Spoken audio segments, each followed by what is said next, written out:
I think we're all good live. Hmm? How is everybody doing today? Welcome in. Oh, Myers lurking. Let's see. Hello, Kanabo. Welcome in. Congrats on getting first. It's kind of cheating. Always welcome, Crusader. Hello, Abs. Welcome. Thank you for the resub. I appreciate it. Darth, welcome in. Kintran, hello. Meyer, hello. Lorelai, guess what? Thank you for the hydrate. Hello, classroom fam. Yes, it's the classroom fam. There's the forest family and the classroom family. We have to hydrate. Dang, I hydrate already. Yes, Oh, already. really? And Lorelai, Oh, wow. so the observation duty challenge has ended and you succeeded. So I will be playing observation duty. Lorelai does not realize, I don't think, she may have forgotten that she is joining me on that stream. Oh yeah. dear. Yep. She's going to observe me playing observation duty at the my life is pain. Yes, at the request of DT. This is But all who his fault. observes the observer? Mm-hmm. Hydrated with my latte. All right. You have a latte hydration? Oh, yes, fun. I have a latte hydration today. It's not that great. Uh-oh. Lorelai is saying, oh girl. Uh-oh. So, hello everyone. Welcome in. Yay! Yes, I saw you made your first matcha latte. Lorelai is drinking matcha lattes. Hooray. They're so good. Yay! Uh, yes, you can have them 5 ever. So today, Waste is little. It's because he's sitting like that. I can't control it. I'm hover sitting. I could zoom in if everyone wants me to. No, I mean, no, because it's your PNG. Yeah, I can adjust that. That almost sounded horrible. If you were in a different spot in the lineup, you would be sitting on the couch. Little man. Oh, that would work perfectly. That would be funny. I gotta adjust it somehow. So hello everyone, welcome in. Today is part 2 of the unboxing stream, and we will be able to finish it today because there's half a box left. So we'll see. Hopefully we don't have duplicates, but last stream we opened and we got exactly 60 books out of it. Exactly. Yes, Meyer, my hands. Exactly 60. Please let me know if their sounds are right. Yes, there are new redeems. Yes, we do. Darth, hydration right now is coffee also. Yes. No, I do not drink, so none of that in my coffee. So let's go from my left, I guess my right, over to closer to me, and introduce ourselves, and everybody go follow everyone. Wastes, you first. Hello, Firefly. Hello, everyone. I am from the Wastes. I am a horror and horror tangential content VTuber and streamer. I play horror video games. I read horror stories. I draw, well, not horrible art, but I draw art. And yeah, I am hoping to expand my horizons as far as the content I create. But until then, that is the majority of what I do. Yay. And Crusader, can you do the shoutouts? Because my keyboard is over there. He's insane. He's not insane, Abs. Wait. And I'm big now. You're big now. Now everybody else is small. Okay. Kanabo. Hello, I am Kanabo Akamaru, Oni VTuber and streamer. I don't have a consistent schedule or theme currently, but I'm working on it, maybe. I enjoy mostly Nintendo games, RPGs, and talking about manga. Enter. Yay! My moderator is not doing his duties, so I will do the shoutouts. Okay, In and our then time of need. right? Come on. Okay, and Matsu. Greetings, salutations. I am Matsu Quinox, interdimensional omniversal librarian VTuber. I am a reading VTuber for the most part, mostly on Thursdays, and I also do games on Tuesday. So yes. Yay! And everyone should definitely go follow everyone. I'm typing in Matsu's. I forgot you're an underscore. Yes, I am an underscore. No, I already did it myself, Crusader. It's fine. Everyone go check out. So basically, Waste has his hands wrapped on all things horrific.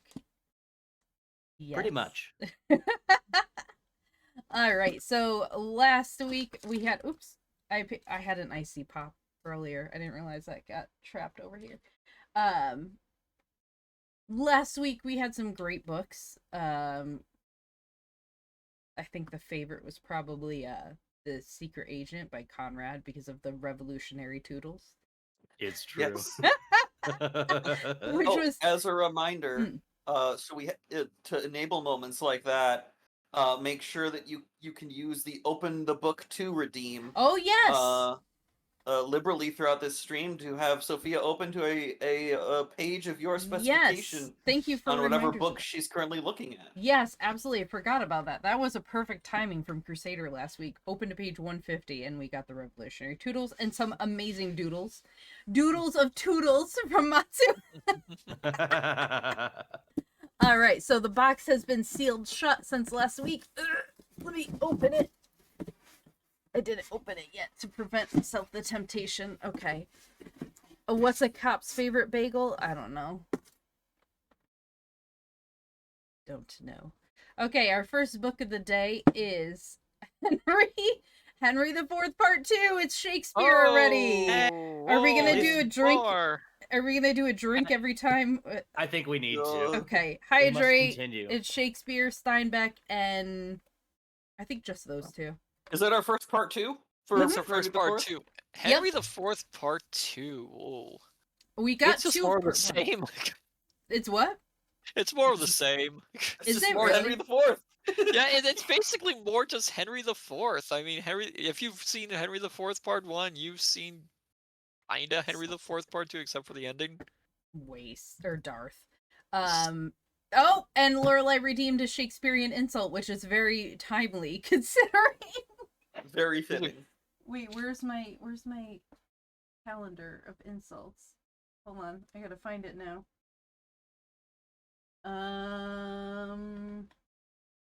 Yeah, I don't know where it went. Oh, wait. I cleaned, and this is the problem. This is what happens when Oh, I no. clean. How dare you I clean your lose room, things. Sophia? I know, right? Like, come on. Why would you do that? How dare I clean? Come on. Where is it? Yeah. Nope, it's not there.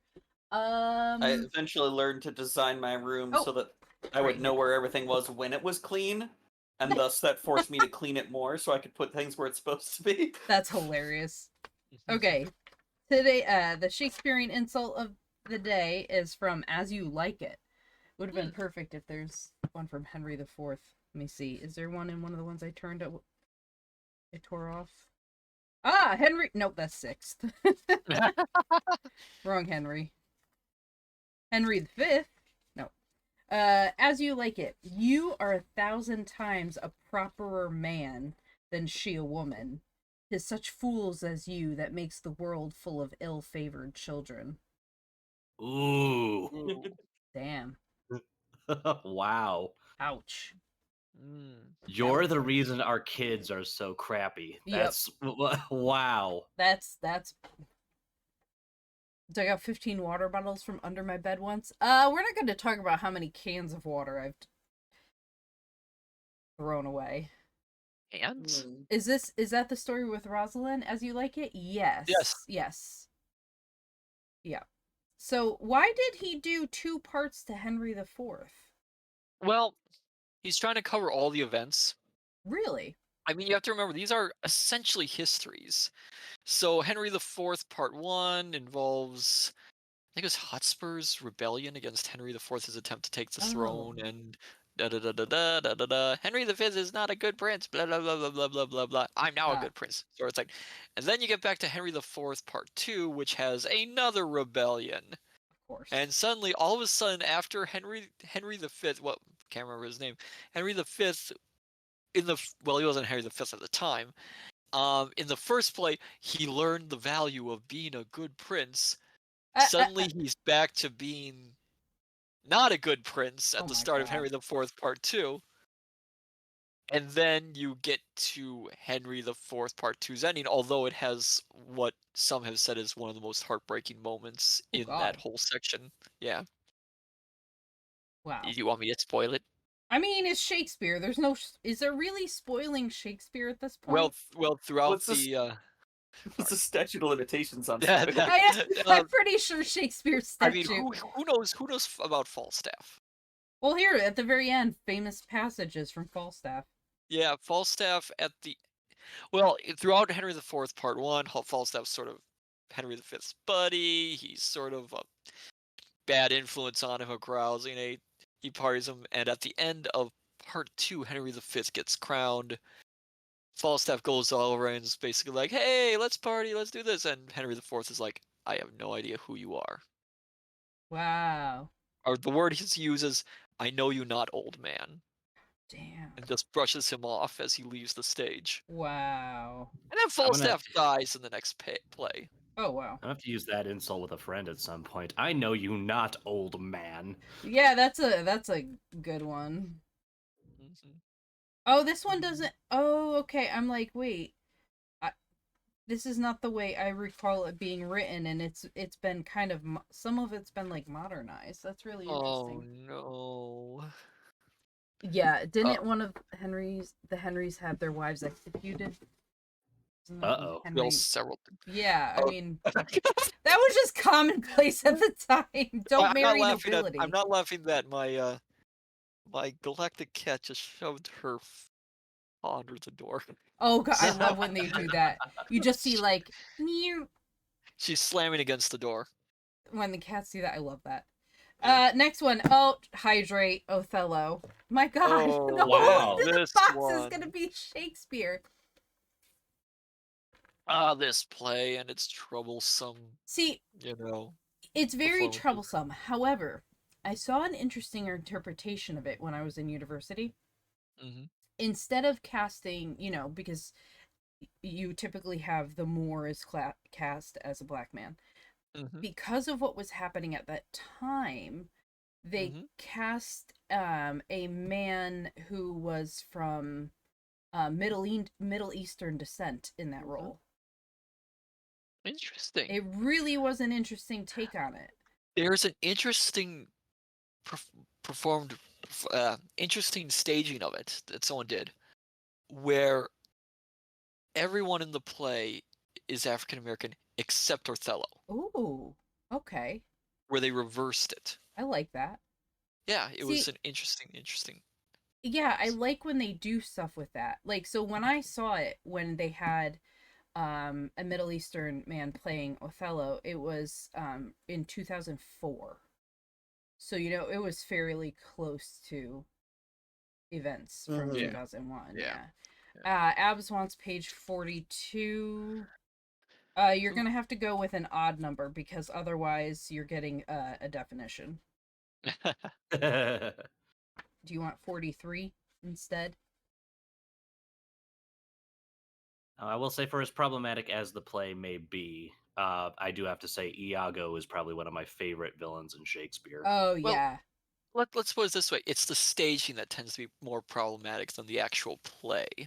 Yeah. Yeah, okay. Mm. Okay, 43. The only thing I know about Othello is that for some reason that's the name the West uses for Go. Which one? Like the Othello? board Oh, game. yeah. Othello. That is yeah. a good question. That's a weird. It is. I wonder if it's because this. No. Please it, your grace. On to the state affairs. Who spoke that? Okay. That was the line. Who spoke it? Context. I know. Let's see. No context for you. That was Shakespeare out of context.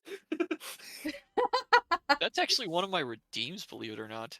It's just out of Brabantio. context readings. Oh. Brabantio. I have no idea who that is. I don't either. I'm like, I think he may be like he's responding to Desdemona. A small side character, I think. Yeah. Good God be with you. I have done. Please at your grace onto state affairs. I had rather to adopt a child than get it. Okay. Okay. All right. Fair. Okay. Next one. Uh-oh. 1 second. My roommate is around. Flaubert. Gustave Flaubert. Madame Bovary. Oh, Madame Bovary. Is this an abridged version? Because I thought this was a bigger book. Unless the print is tiny. Kind of. I've no, it doesn't. It says new translation. That's it. It doesn't say it's abridged. But I thought it was a huge book.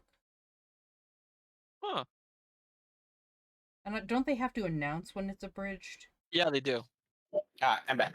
Welcome back. Welcome back. It doesn't say it is, so I guess it's not. Weird. I've never read Flaubert. I haven't either. And I've heard of it. yeah, I haven't.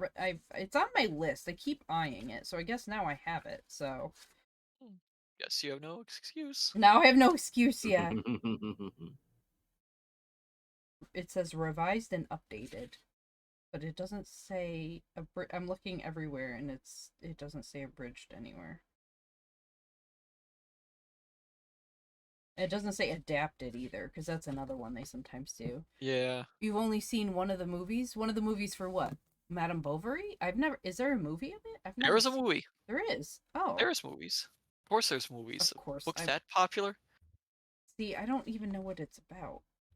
She is a very ordinary middle-class woman with banal expectations of life. Banal? I never can remember that word. Banal, and an urge to dominate her surroundings. Her character is remarkable only for an unusual deficiency of natural feeling. Just Emma Bovary, whose ill-starred pursuit of tawdry romantic dreams shapes Flaubert's great novel. Set amid the stifling atmosphere of 19th century bourgeois France, Madame Bovary is at once an unsparing depiction of a woman's gradual corruption and a savagely ironic study of human shallowness and stupidity. That is a description. Yeah, I like that.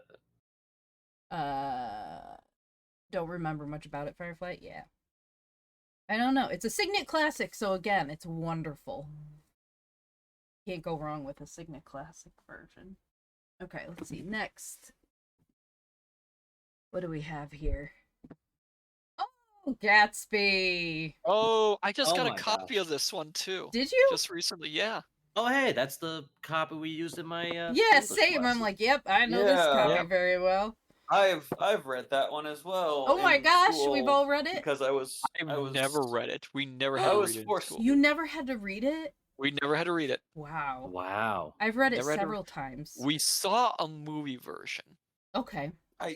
I don't think I have a high opinion of it because I was forced to read it. Uh, And it's also just one of those things where like genre of Yeah. book compared to genre I was interested in and it pretty much still the genres I'm interested in, just too different. yeah. I kind of Mhm. want to read it now that I understand what the point of the novel is Yeah. compared to what everyone else talks about when it comes to the novel. Yeah. So, Read- Crusader was assigned to read it and never did. Shocking nobody. I mean, everyone talks about the parties until you realize, Yeah. well, the parties are kind of the bad thing about Yeah. the story. Yeah. Well, what's interesting, the first time I read it, I was like, oh my god. It was the same thing because it was assigned reading. And let's Yes. face it, even me hated assigned reading half the time. But it's interesting because there's a lot of allusions to half the characters not being straight. Yeah. Mhm. Like there's the one scene with Nick in the elevator after going to visit, I think, Daisy and what's her name at the apartment. Yeah. It's like, whoa, I missed that as a teenager. And then reading it as an adult, we were like, Well, now I'm thinking, and I don't remember anything about what happened in the book. really? Oh, Well- it's interesting. It's interesting too because now that it's in the public domain, all of these like reinterpretations are coming out. So Mm. there's one like as soon as it came into the public domain, like a month later, so clearly this was in the works. Mhm. A version came out from, is it Daisy's perspective or Jordan's perspective? I think it was Daisy's perspective. Is it Daisy? Yeah, I believe can't so. I can't remember there's a couple of them from like Daisy and or Jordan's perspective especially. And I think Yeah. there's a new one from Nick's perspective. Yeah. That makes it more overtly gay, which is great. I'm like, that's awesome. So there's a renewed interest in it because of there being new retellings of it. Yeah. Yeah. Here's a little fun fact. Mm. Almost about a year after it was published, a movie version came out. A year after, A really? year after. And that movie version is now lost. Oh Oh, man, ain't that always the way? it is Yep. the way. It's so terrible. There's so many great films and literature in general that have been lost because of storage, destruction, whatever. Mm-hmm. All Lack right. of But yeah. archival sometimes. Mm-hmm. Yeah. I know will- that's a big problem with like some video games right now is a lack of archival Yeah. or a way to archive Yeah. games that are online only or require a server to run them. Yeah. You know? Yeah. There's What- been some commentary on that where like hundreds, if not thousands, of games have just been lost Yeah. Yeah. because of lack of like archival or care of them. Yeah. It Mhm. sucks. Mhm. And drink. Shakespeare, the Tempest. I actually love the Tempest. Ooh. The Tempest was his last play. Yeah. Yep. I did a paper on this one in university. Mhm. Oh, I'm drowning. It's another one of his problem plays. Which part of it? Well, no, when I mean problem plays, I think last time I used problem plays, I actually used it in the wrong context. Problem plays are any play that he wrote that Yes. it's not a comedy and it's not a drama. It's just there. Yeah. I It remember. exists. I remember writing my paper on it, and I never got a grade on the paper, so I don't know if it was bullshit or not. But I wrote a paper talking about Midsummer Night's Dream and The Tempest, and I discussed it in terms of how the tone is and the differences between them, because I read it in a comedy course.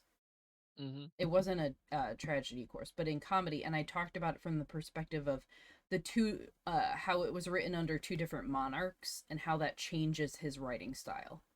Yeah. So, I mean, I could have been pulling that out of my butt, but I mean, I don't know. We had to provide a prepaid envelope for him to send us our papers back at the end of the semester, and I was like, nah, I'm not doing that. So I mean, I passed the course. I got like an A in the course, so I'm assuming I did well. It was our final paper, but I like this cover. It's actually pretty cool, Yeah. and it's It is a really nice cover. yeah, it's really unique. I don't remember if I It's can like remember any an art. quotes from it. I can't really. That's the problem. Yeah, I don't know. I can remember bits and pieces, but I can't remember entire Yeah, soliloquies, unfortunately. I've seen some interesting adaptations in film of it. Well, oh yeah, there have been a Ooh, lot. saw The Tempest live with Derek Jacobi when you were in London. Ooh, Nice. nice. Yeah. That's a good one. I shall break my. All I can remember is shall break my staff and blah blah blah blah, something like that. Mm-hmm. Ooh, what's this? Faulkner. What is it? Ooh, intruder in the dust. Yeah, I didn't. Interesting. Complete and unabridged. It's tiny. Ooh, it's got the nice red pages. So you know. Let's Murder see. and violence rip a southern town. Wow. Mob fury. Ooh. Let's see. Oh. Oh. Violence flares in a small southern town when a young boy and an old woman rob a grave in order to reveal the bloody secret that may help save the life of an elderly Negro accused of murdering a white man. Yeah. Interesting. Interesting. Wow. Also filmed as a major motion picture. Yeah. That was in 19. When was that movie made? I saw it in here. Con. What? Page Damn it. 68, Crusader once? Okay. Is this one in the public domain? 1949 was the film. 19... And Ooh! no, it's. There's a text in here. Dear... There's a note. As the... Oh, shit! But. What is it? Oh no! Oh, no! Oh. Sophia, what have you done? I didn't mean it. I think it was like that. Oh, crap. I want to thank you for the wonderful weekend spent at your little establishment. I really loved the house, minus that pipe in the cellar. Lots of luck to you during rush week and best wishes for a successful year.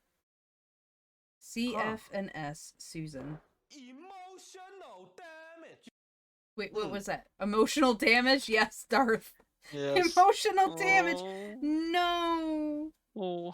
That makes me sad. I mean, I can still obviously read it. It's just, I mean, that's what happens when books get that old. Yep. Especially the paperbacks, yeah. Yeah. Yep. Yeah. Page 63, 68.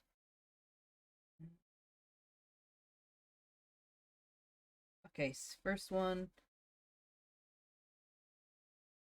What did he tell you? And now he knew what it was that had nudged at his attention back in his uncle's office when he had recognized her, and then in the next second flashed away. Old Molly, Lucas's wife, who had been the daughter of one of old Dr. Habersham's, Miss Habersham's grandfather's slaves, she and Miss Habersham the same age, born in the same week, and both suckled at Molly's mother's breast and grown up together almost inextricably like sisters, like twins, sleeping in the same room, the white girl in the bed, the Negro girl on a cot at the foot of it almost until Molly and Lucas married, and Miss Habersham, who had stood up in the Negro church as godmother to Molly's first child.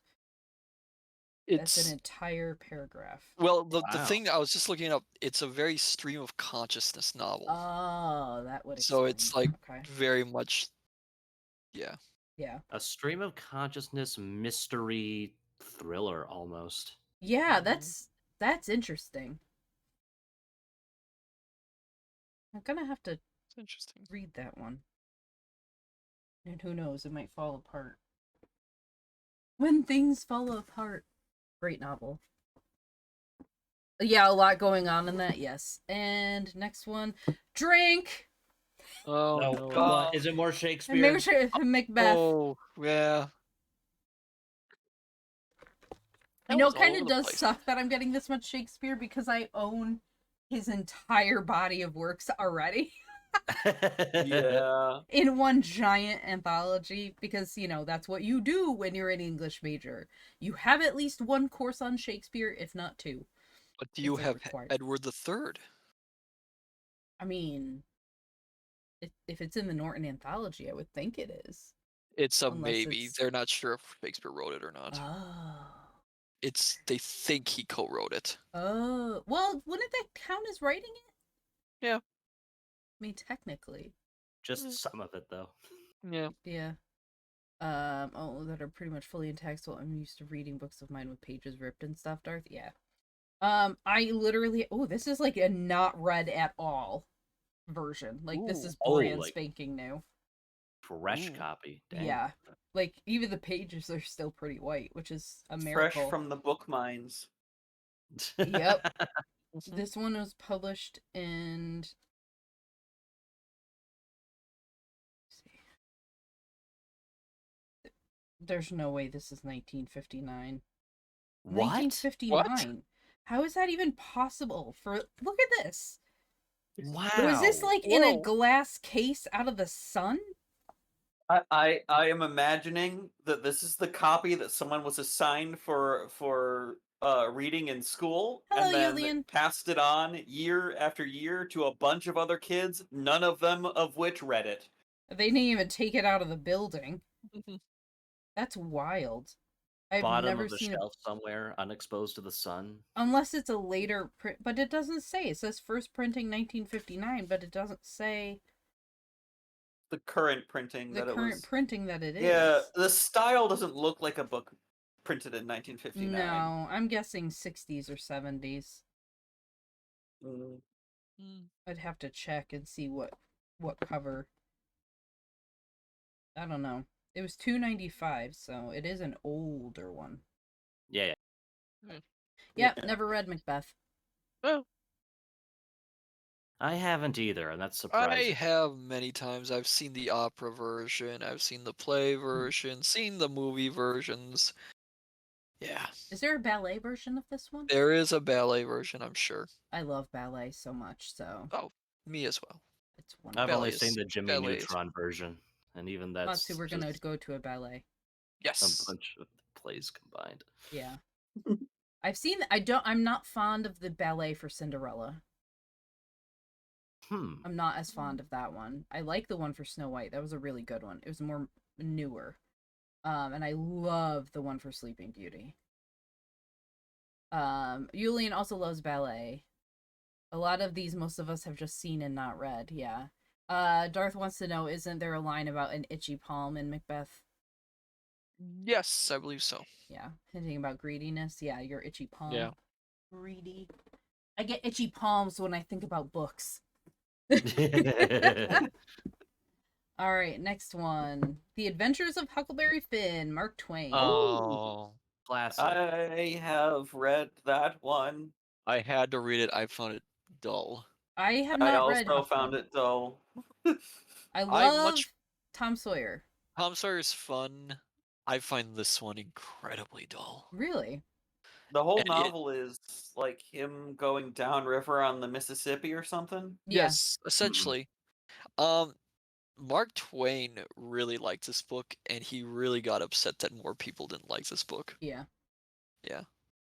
Yeah, he wrote it for Mark Twain. Yulian Yeah, was in a essentially. ballet company? That's amazing. Yeah, Huckleberry Finn. He put a lot of himself in Huckleberry Finn. Mm. Saw himself in Huckleberry Finn, and so I'm sorry if I'm talking too much. No, go for it. We love it. It's funny because when it was as it was being written, more people were wondering when is the next Tom Sawyer book? When's the next Tom Sawyer book? And finally, Mark Twain essentially said, "You want Tom Sawyer? Okay, I'm gonna put Tom Sawyer in the book, but he'll be a complete jerk." I mean, he kind of Yeah, is. which is the fun part of Tom Sawyer. I mean, He kind That of. might be why I don't have a high opinion of Tom Sawyer, is because my first introduction to him was in Huckleberry Oh, Finn. I'm like, wow, what an asshole. yeah. I mean, Mark if you Twain look did at that on the purpose. if you look at the shit he pulls in his own book, he's the Right, most dramatic little whiner ever. Mark Twain He's being just a snarky? character. Nah, never. He's just a character I can't root for, you know? Yeah, yeah. What's really interesting is just the way that people like take Mark Twain based on the language used in the book. Because certain words pop up, I think it's like 200 something times when it's not censored. Yes. Yeah, I mean, the time it was written, the perspective of the character in question, and like the education level of the character that's like telling the story, kind of lead to a specific word choice. Well, yeah, there's that, Yes. and the fact that he was writing it to a certain, like, he was writing it so that everyone would read it regardless of their views. He was staunchly abolitionist. Like, Yeah. he was very pro abolition. Yes. But some people read this and mistake it and be like, oh, he was, Right. anti-freedom or whatever. But that's not Yeah. the case at all. Yeah. He wrote it to show how things were. Exactly. He wrote it to show how things were, and if he didn't use that language, it would not be credible for that time period. Yeah. True. Yeah. But brilliant. And I've been to his house in Hartford, Connecticut. Nice. It's awesome. It's pretty cool. I also did the haunted tour of it. It's a creepy house. It's creepy. Bear Clan, bonjour, hydrate, he says. Oh, so much water today. Goodness. I know. I'm kind of sick of my latte. It loses meaning if it isn't used blatantly. Yeah, it does. It's very true. Yeah. Yeah. Mm-hmm. It really does.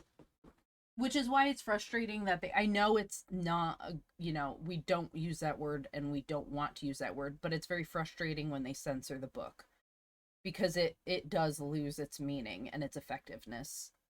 Mm-hmm. I had no idea Mark Twain wasn't his real name. Yeah, Samuel Clemens. Yeah. Mark Twain had to do with the measuring on the river. Yes, the water depth. Yeah. This is a very thin book. I'm very afraid. Oh, the Prince! Machiavelli! Oh, I have a copy of that. Do you? This is the Yeah. tiniest... It's not a very long book. I've heard about that book, but I don't think I've read it before. It's Likewise. an interesting read. It has created a lot of arguments about what it's Yeah. what it's supposed to be about. Ooh, it smells very good. Machiavelli. Oh. Like Smells I've like my heard the thing great-grandmother's house. Machiavellian. Is it from the kind of thing that this book is Yes, controversially about? but it's again it's so hard. I mean, he wrote this, and then at the same time he was writing a book which is essentially of, oh, republics are a great thing. How awesome is that? Yeah. He was also a cosplayer of, believe it or not. What? Oh, Yeah, really? Machiavelli Blah, would blah. write his Roman histories while dressing up in Roman garb. That's Ah. amazing! He would sit at night wearing like togas and That's write his books. glorious. That Honestly, makes... togas I are mean- pretty comfy, so like I don't blame him. Right. Yeah, I had a copy just of imagine never... someone walking in on him like that. I know, like, what Could are you you doing? imagine if- I am researching. Yes. Could you imagine if a mangaka had to like dress up before writing their manga at night? This Yes. copy was 50 cents. That's Yeah. it? I've Not never surprised. heard of Oh. Crofts Classics. That's a When new was publisher that? to me. But when was this published? That's the question. 1947. Let's take a look. That's gonna be expensive now, even for a small book. Yeah. It says Appleton Century Crofts. Division of Meredith Publishing. I've never heard of them either. Translated edited by Thomas Bergen from Yale. General editors from Crofts Classics from Harvard, University of North Carolina, Chapel Hill. So it's apparently a good series. About $6. That's not bad. That's pretty much standard to what the Prince is nowadays anyway. Yeah, For the Yeah. mass market, it's like $5.99. Yeah. yeah. Okay. Next is Drink, a duplicate of Macbeth. Isn't this the exact same Oh. No, Oh my gosh. different Isn't cover. it? But all right, this is duplicate. What number? 4 or 5? Oh my goodness. We've got a lot of Macbeths in this spot. No, this is only the second. I thought. This is the second one, but we've done it last stream. We had some. Yeah, Hmm. we had Henry the. We have Macbeth in the last stream. Yes, we did, because At least one or two, but I know we had a few Henry the Firsts. I remember Macbeth from Like last stream first part. because I mentioned a guy getting hit by arrows during the film version. Yeah, Oh. we had one last time and then two this time. It sounds like. You Yep. get a Macbeth, and you get a Macbeth, and everybody gets a Macbeth. Everybody gets Macbeth. It's Shakespeare's shortest play, so Is it yeah, it's really? gonna be. Oh yeah, I yeah, thought it's his the shortest Tempest play. was. Macbeth is shorter, I think. Somebody think. look it up. Okay, well, I can look it up. Ooh, there's a lot of notes in this one on the back cover. Yeah, my light's too bright here. There we go. Okay, so his shortest. No, I'm wrong. We're both wrong. We're both wrong? Holy The crap. Comedy of Errors is his shortest. Lots of notes in this. Ah. The longest is Hamlet. Hamlet, Whoa. Yeah, This person did some scrawling. they did. Ooh. Okay, next one. We don't need to discuss that again because, yeah. Yeah. Oh. Lawrence Durrell's Clea? Clea? I've never heard of Clea. this. Yeah. The final volume.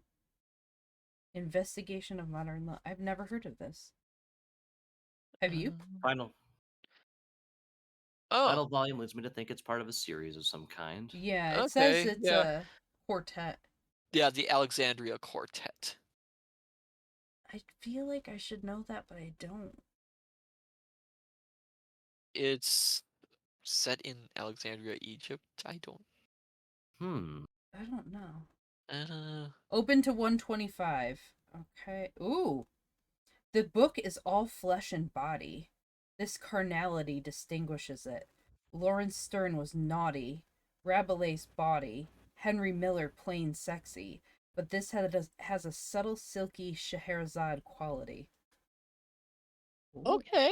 Whoa. okay. Uh-huh. Okay. Okay, 125.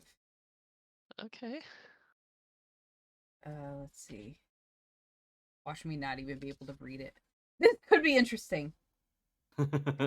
You pedal, it recites. That's it. That's it. It's about a mechanical piano. Yes. The second paragraph is better.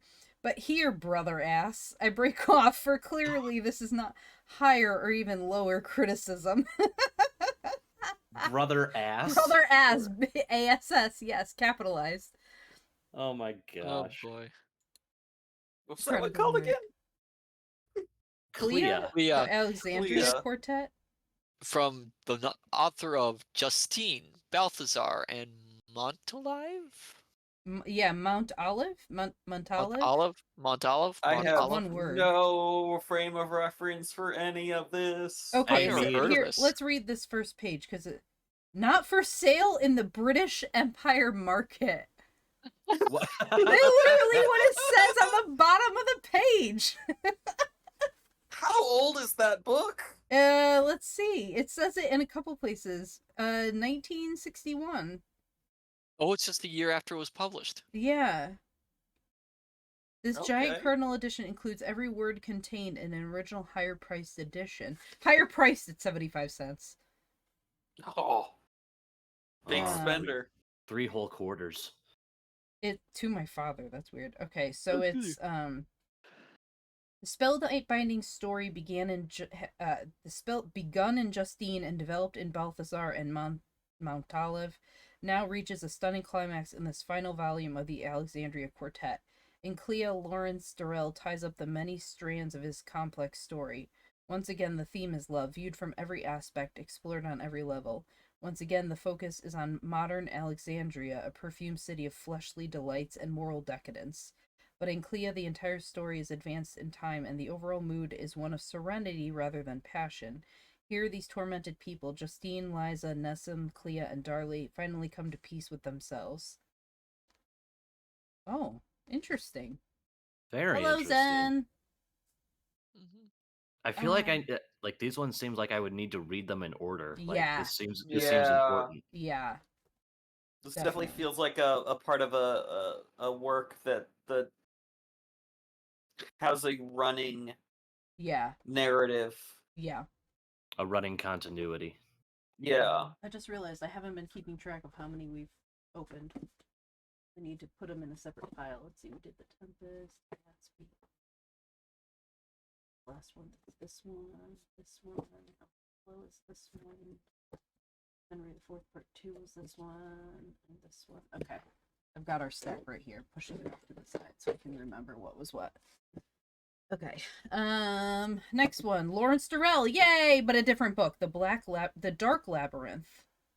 I like the name of the title. I know. Okay, let's see. Okay, this Dark one's falling Labyrinth. apart and it's not me who did it. I just want that known. It's like the spine has been the glue has been come undone.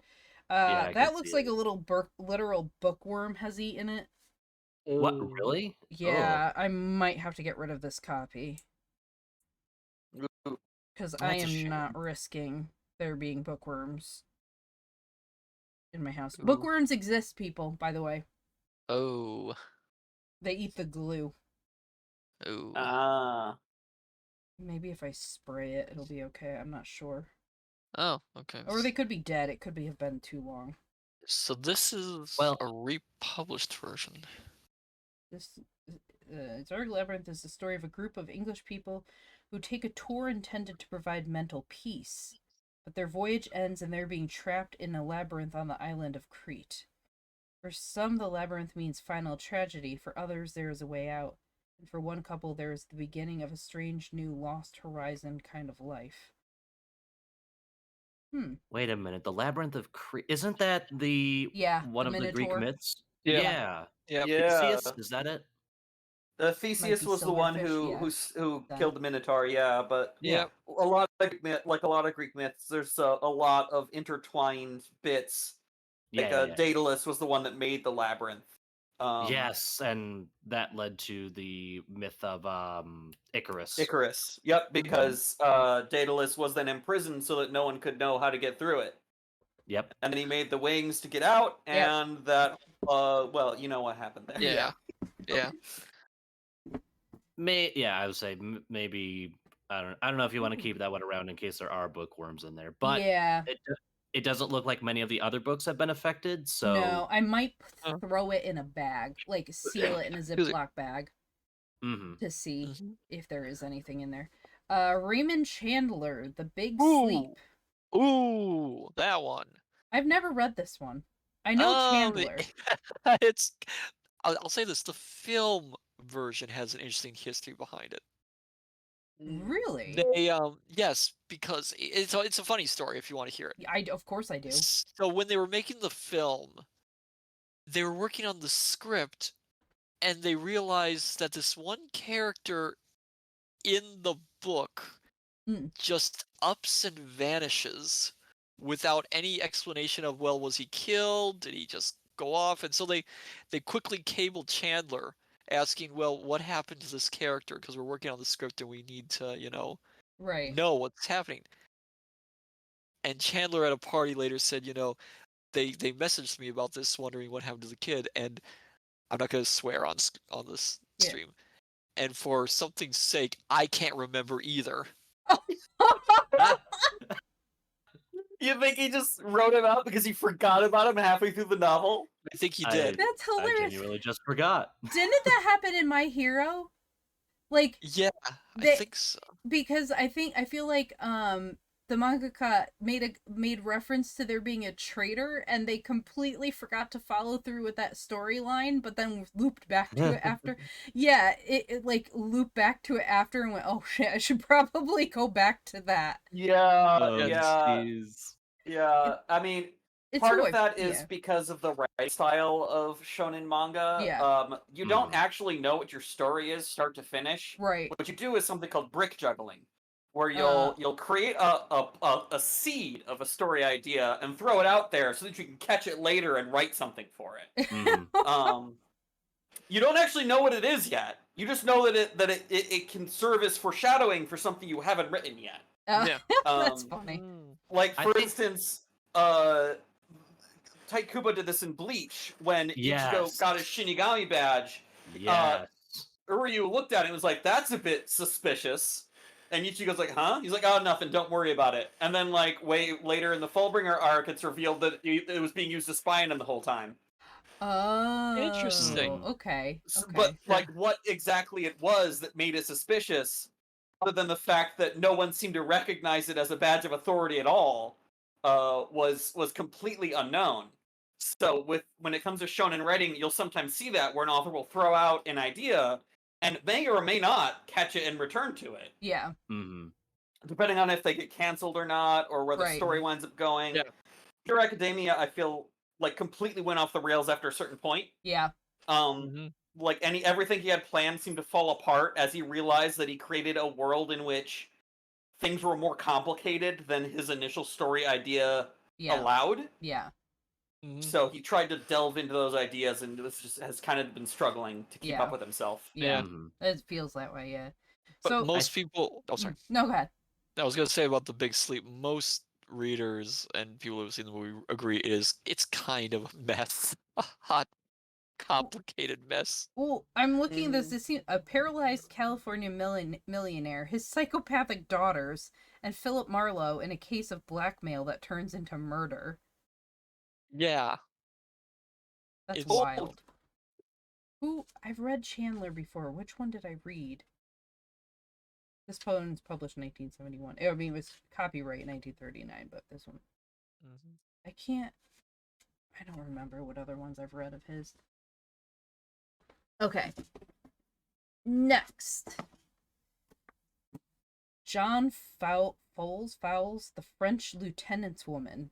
Oh, I only know that's the title of the movie. That's all I know about it. That's all. I don't the font. No, it's easier to read on the camera. Okay. When it's not on camera, because the camera takes out the little loops. I can read it on camera. Here, I'm like, what is that? See it? I'll say, even like on the camera, I can tell it looks like a messy font. Well, look at the Like, font. Oh wow. Oh, I was like, what is that saying? It's easier on Uh, camera though. that's so obnoxiously intricate. It really is. There's no need, guys. It doesn't tell me anything about it on the back. Can I look it up? Go for it. Okay, let's see. Because I know it's a famous movie. It says it's the kind of work that gives success a good name. That tells me nothing. Yeah, it reminds me of like video game reviews on the back of the box. It's like, wait, Here we go. okay. The French Lieutenant's Woman is a postmodern historical fiction novel. The plot explores the fraught relationship of gentleman and amateur naturalist Charles Smithson and Sarah Woodruff, the former governess and independent woman with whom he falls in love. The novel builds on Fowell's authority in Victorian literature, both following and critiquing many of the conventions of period novels. Can't talk. Okay, Huh. interesting. Zen also knows just the title. Okay, intriguing. Yeah. I mean, it's like one of those things I think where everyone knows the title, Yeah. but no one knows what the actual plot is. God, that's such a generic pro tag character too. Charles Smith. Yeah. Come on, Smith. guys. Hi, Goosey. You read that one? Says now that's a good one. I don't know that one. Okay, next one. Your mom made you? That's a random one to be made to read. Also, mother required reading. That's an interesting one. I know, that makes me kind of better than what I was reading in high school, to be honest. Okay. Oh, That well, moves it up my list. yeah. Okay. Oh, she's an English teacher. Interesting. Ah, that definitely explains it. Yeah, but still. Okay, next one. Cervantes, Don Quixote. Ooh. Hey, Penguin Classics too, very good. That's a book you could kill a man with. Yes, right? Yeah. I've read I parts don't know of a lot about Don Quixote, but I've heard some things here and there. And of course, as you know from our last stream, a bunch of books were kind of inspired by it. Yeah. So. Yeah. Oh yeah. Mhm. Yeah. yeah. There's a lot of funny stories behind it, like the fact that, he finished the book. Yeah. The first half. And then almost immediately, it was a huge success, and then almost immediately a whole bunch of people were like, "Oh, we're gonna write follow-ups." And the author was essentially, "No, no, no, no, no, no, no, no, no," and wrote his own second half to the book. Really? Wait, so Yes. part of this is like a second. Yeah. Oh. The second half of the book was written later because he was trying to Oh. get ahead of all the copycats who were writing supposed official continuations. That's so bizarre. Like, I didn't know you could do that. Well, Interesting. back then, copyright was kind of a Kind of, yeah. iffy thing, Nebulous thing. nebulous idea. Interesting. Oh my god, there's so many. Oh yeah, the second part. So he wrote the second part afterwards. Yeah. Okay. Interesting. Okay. I've read parts of it. And I had to read part of it in my Spanish class, and I understood not a word. My favorite The parts only of Don Quixote are the vast swaths of story that don't involve the character of Don Quixote. So the only context I have for it is I recently watched, was it The Man Who Killed Don Quixote with Adam Yeah. Driver, Oh, Yeah. interesting. which is a fascinating watch. I really enjoyed it. Okay, next one.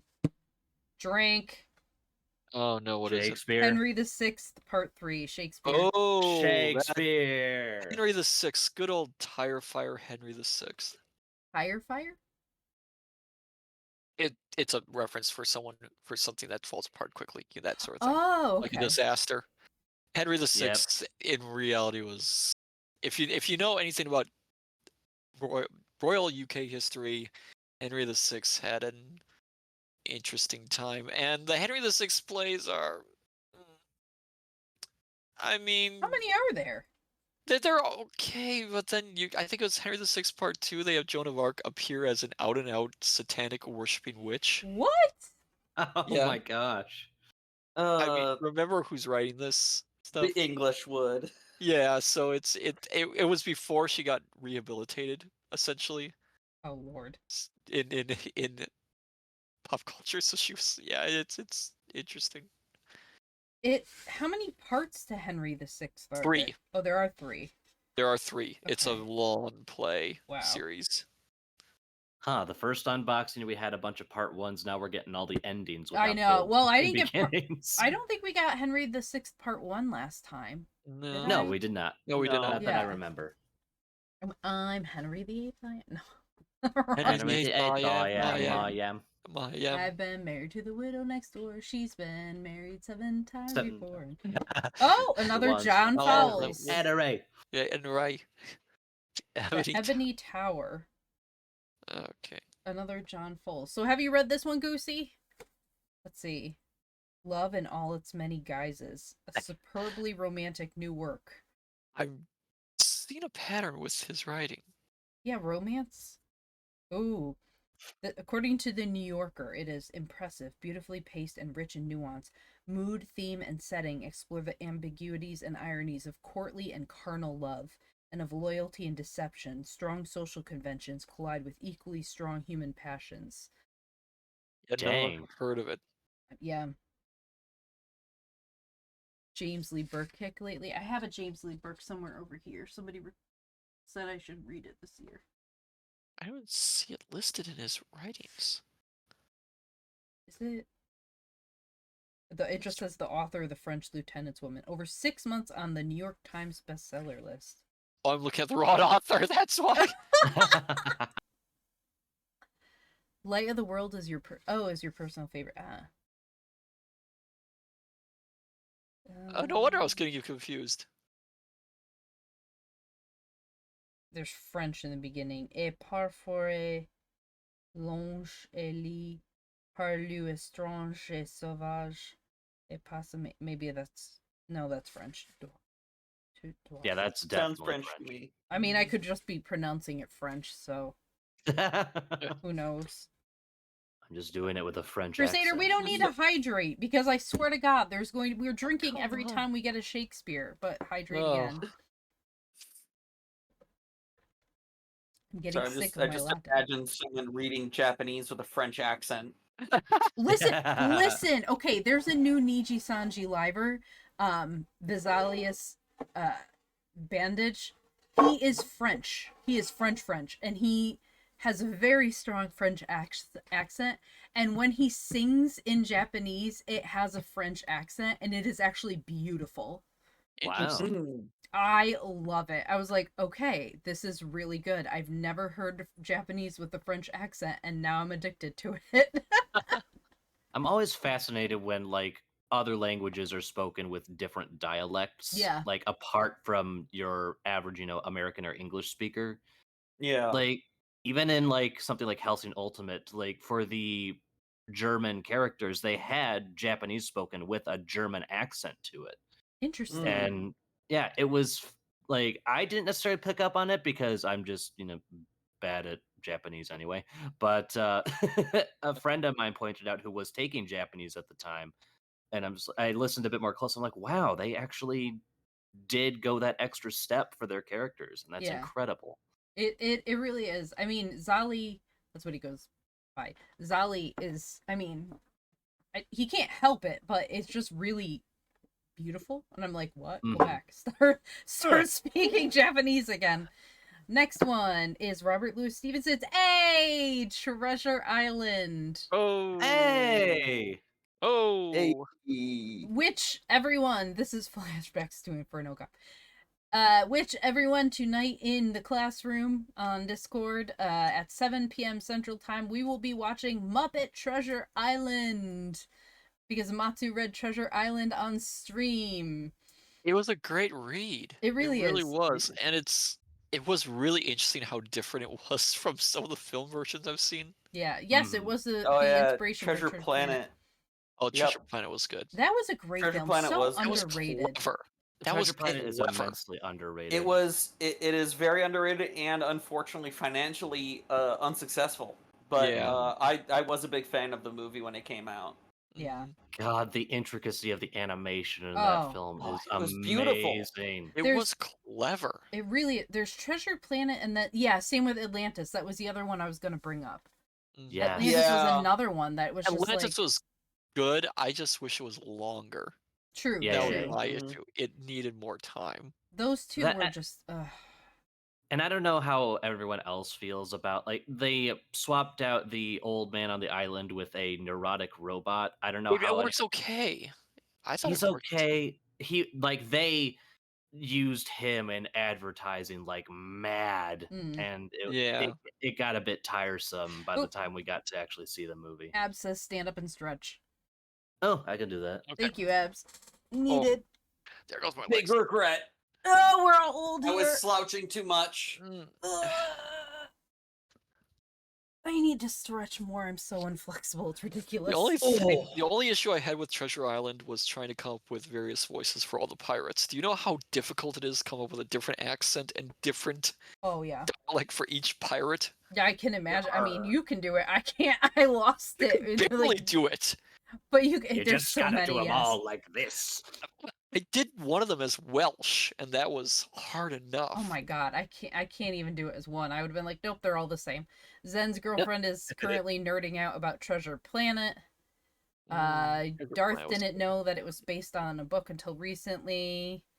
I mean, when you get Robin Williams, you advertise Robin Williams. That is true. That's a fair Yeah, point. that Wait, it's huh? the same thing with the genie in Aladdin.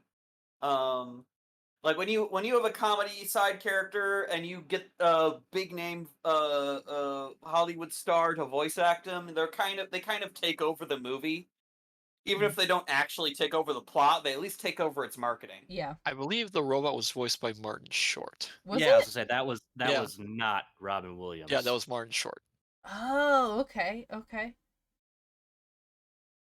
I can't. There's also the remember. It's fact been a that they were probably advertising it for kids. When Yeah. seeing the movie, it True. was more like I would not have called it a kids movie. It was No. Yeah. it was a maybe middle school to high school level young adult. Yeah, I Yeah. would say young adult movie. Yeah.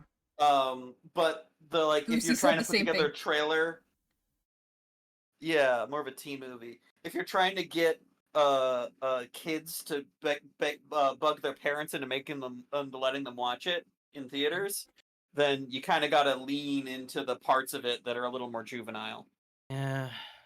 or at least the marketing team would say so. Yeah, Yeah. well, that was the thing. It was advertised on all like the kids' Disney channels and everything like that. So they Mm. kind of had to skew the Yeah. advertising more that way. Yeah. Mm-hmm. Goosey says, you know what movie is good? Titan AE. Never seen it. I That one's an interesting. recall things about I that. vaguely recall that one. Yeah. Yeah, I think I've seen like the last 20 minutes of it, but Yeah. not the first like hour. Well, that tells you everything you need to know about why it was successful. Well, I think it's because I caught it on TV once. Yeah. Do you know how many Um, times that's happened to me? Mm. Where I turn on a movie and catch like either the beginning or the very end, and that's it. I've seen the end to the Hellraiser movie like 100 times before I finally said screw. Before I finally saw the whole thing, because it was always played late at night, and then I would like catch the end of it. And then after I finally saw the full thing, I was like, I love this movie. It is Oh, horrific. Hellraiser's amazing. Oh, I Never love seen it. Oh, you've never seen it? Oh, we Never can have seen a, we'll watch it in my server. It'll be a special night Oh, because it's very well. Maybe I'll make Crusader. I'll watch it in Crusader server. It is not appropriate for mine whatsoever. Actually, now that I think about it, but we should do like a Halloween movie lineup, like same as like Kaijun, where like we each request a horror movie that we would like Yes. everyone to see. You do Hellraiser, I'll put on Suspiria. Then it'll be all good. We'll take over Crusader server for these. We'll watch Halloween Town in mine, and then Hellraiser Yeah. in his. I'm always a Nightmare Before Christmas guy myself. I'm not a big fan of horror usually. Okay, I have to admit this. I did not see Nightmare Before Christmas until Crusader showed it for movie I've never night. seen it. I have never seen it, and I have Wow. it. You have it and you haven't seen it? Oh my god. Yeah. Because I can't Oh, decide what Goosey. holiday to use it on. The answer is Both? both or neither. I know it's insane. It is crazy. Goosey But request corpse ray. it's a Christmas movie, but also a Halloween movie. Yeah. Kind of. It's deliberately confused. Like that's kind of the point of the movie. Yeah. Is that it's. Is Nightmare Before Christmas for Halloween or Christmas? Yes. Yes. Yes. In fact, I recommend watching it for Thanksgiving. It's true. Next one, Howard's Next book. End, Forster. Oh. Okay. I have yet. We've gotten a few Forsters, but I have yet to get Morris. I've never read Howard's End. I've Heard of never it. read this one either. I have actually Oh. only read Morris by him. Zero. I mean, context Howard's for End that is really famous. That and Passage to India, yeah. Yeah. Yeah. Again, with all the big famous books, and most of us here are like, we didn't, what? Yeah. And then all the small ones are like, yes, I've read that. You want to send a book to Sophia, to me? I mean, there is a way to do it on Throne now. Oh, You they could- add that feature yeah. you wanted? They do like a surprise gift thing. I Oh, think you can nice. add your yes, which is really cool. I'll have to show it, but they have an option now that you could do like a surprise. I think it includes like adding stuff because I've been like I tried to add things for Matsu, but he does not have that enabled. You have to I don't? enable it. What Matsu. don't I have enabled? Sorry. There's a new thing that you can take part in where you can let people send you surprises, gifts. You have to On enable it Throne? though. I have. On Yeah, I Throne, need yeah. to figure out how to do that. Because I I've went got my in like Throne hey, and then I went, God damn it. set up. I just don't have it set up. Yeah, get that set up. It's pretty cool. After this stream, I'll set it up. Yes. How Okay, else are we next supposed to one. bombard Hey, people, Brandon? drink. Oh, what is it? Anthony Shakespeare and again? Cleopatra, Shakespeare. Oh, Oh this boy. one. A lot of histories today. There are a Ugh. lot of histories. I never read this one. I haven't read it either. I read Actually- Julius Caesar, not this one. There's a question. Did Shakespeare write more histories or fictitious plays? He wrote a lot of histories. I mean, Okay. considering so many of them have several parts. Hmm That's fair, yeah. Well, the thing to also keep in mind is histories were very popular. True. People really Why? liked watching histories. Because you get to see the kings and the royalty and all the political hijinks, and Okay, true. there's the Yeah. big battles on stage, which actually weren't there. You just had You to know- imagine them. This does answer some of my questions about Fate's Shakespeare and why he was so obsessed with all the heroes that were summoned alongside him. Mm-hmm. Yeah. He was just like, you're cool. The legendary Achilles. How interesting. Yes, that is. And he was just, and he was mostly just writing down everything that was happening instead of like writing anything creative. I'm like, what is your deal, man? I'm like, he mostly wrote histories. That makes sense. I will say this outright because I have to say it. The whole argument of Shakespeare not writing his own plays is absolute dookie. No, I Yeah. agree. He wrote them. He Yeah. wrote them. He did co-wrote some of them. We know Yeah. that. Mm-hmm. He didn't write some of them. He didn't fully write. He co-wrote them with other playwrights, which isn't uncommon. But he was the author. It wasn't like some royal noble who wrote them. That Yeah. idea is kind of just really classist. Yeah. Actually, you know what? The fact that the histories are so popular, I think, answers the question. Like, it's their version of reality TV. Yeah. Yeah. Yeah. That's true. It's That's a their- good point. That's true. It's their version of celebrity and like seeing like the quote unquote real people, like and the actual drama and whatever. Yeah. Yeah. I Yeah. just noticed the floofs. It's like CSI. Yeah. Yeah. Mhm. That does make sense because for us it's history. For them it was not. Mhm. Not really.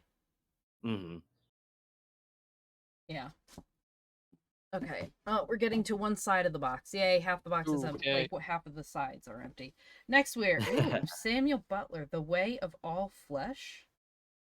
Huh. Wow, what a title. I've heard of this. Really? I've heard never- that word. I've heard that phrasing before. I don't know where. I would like it known that I did not break this book. Uh-oh. Uh-oh.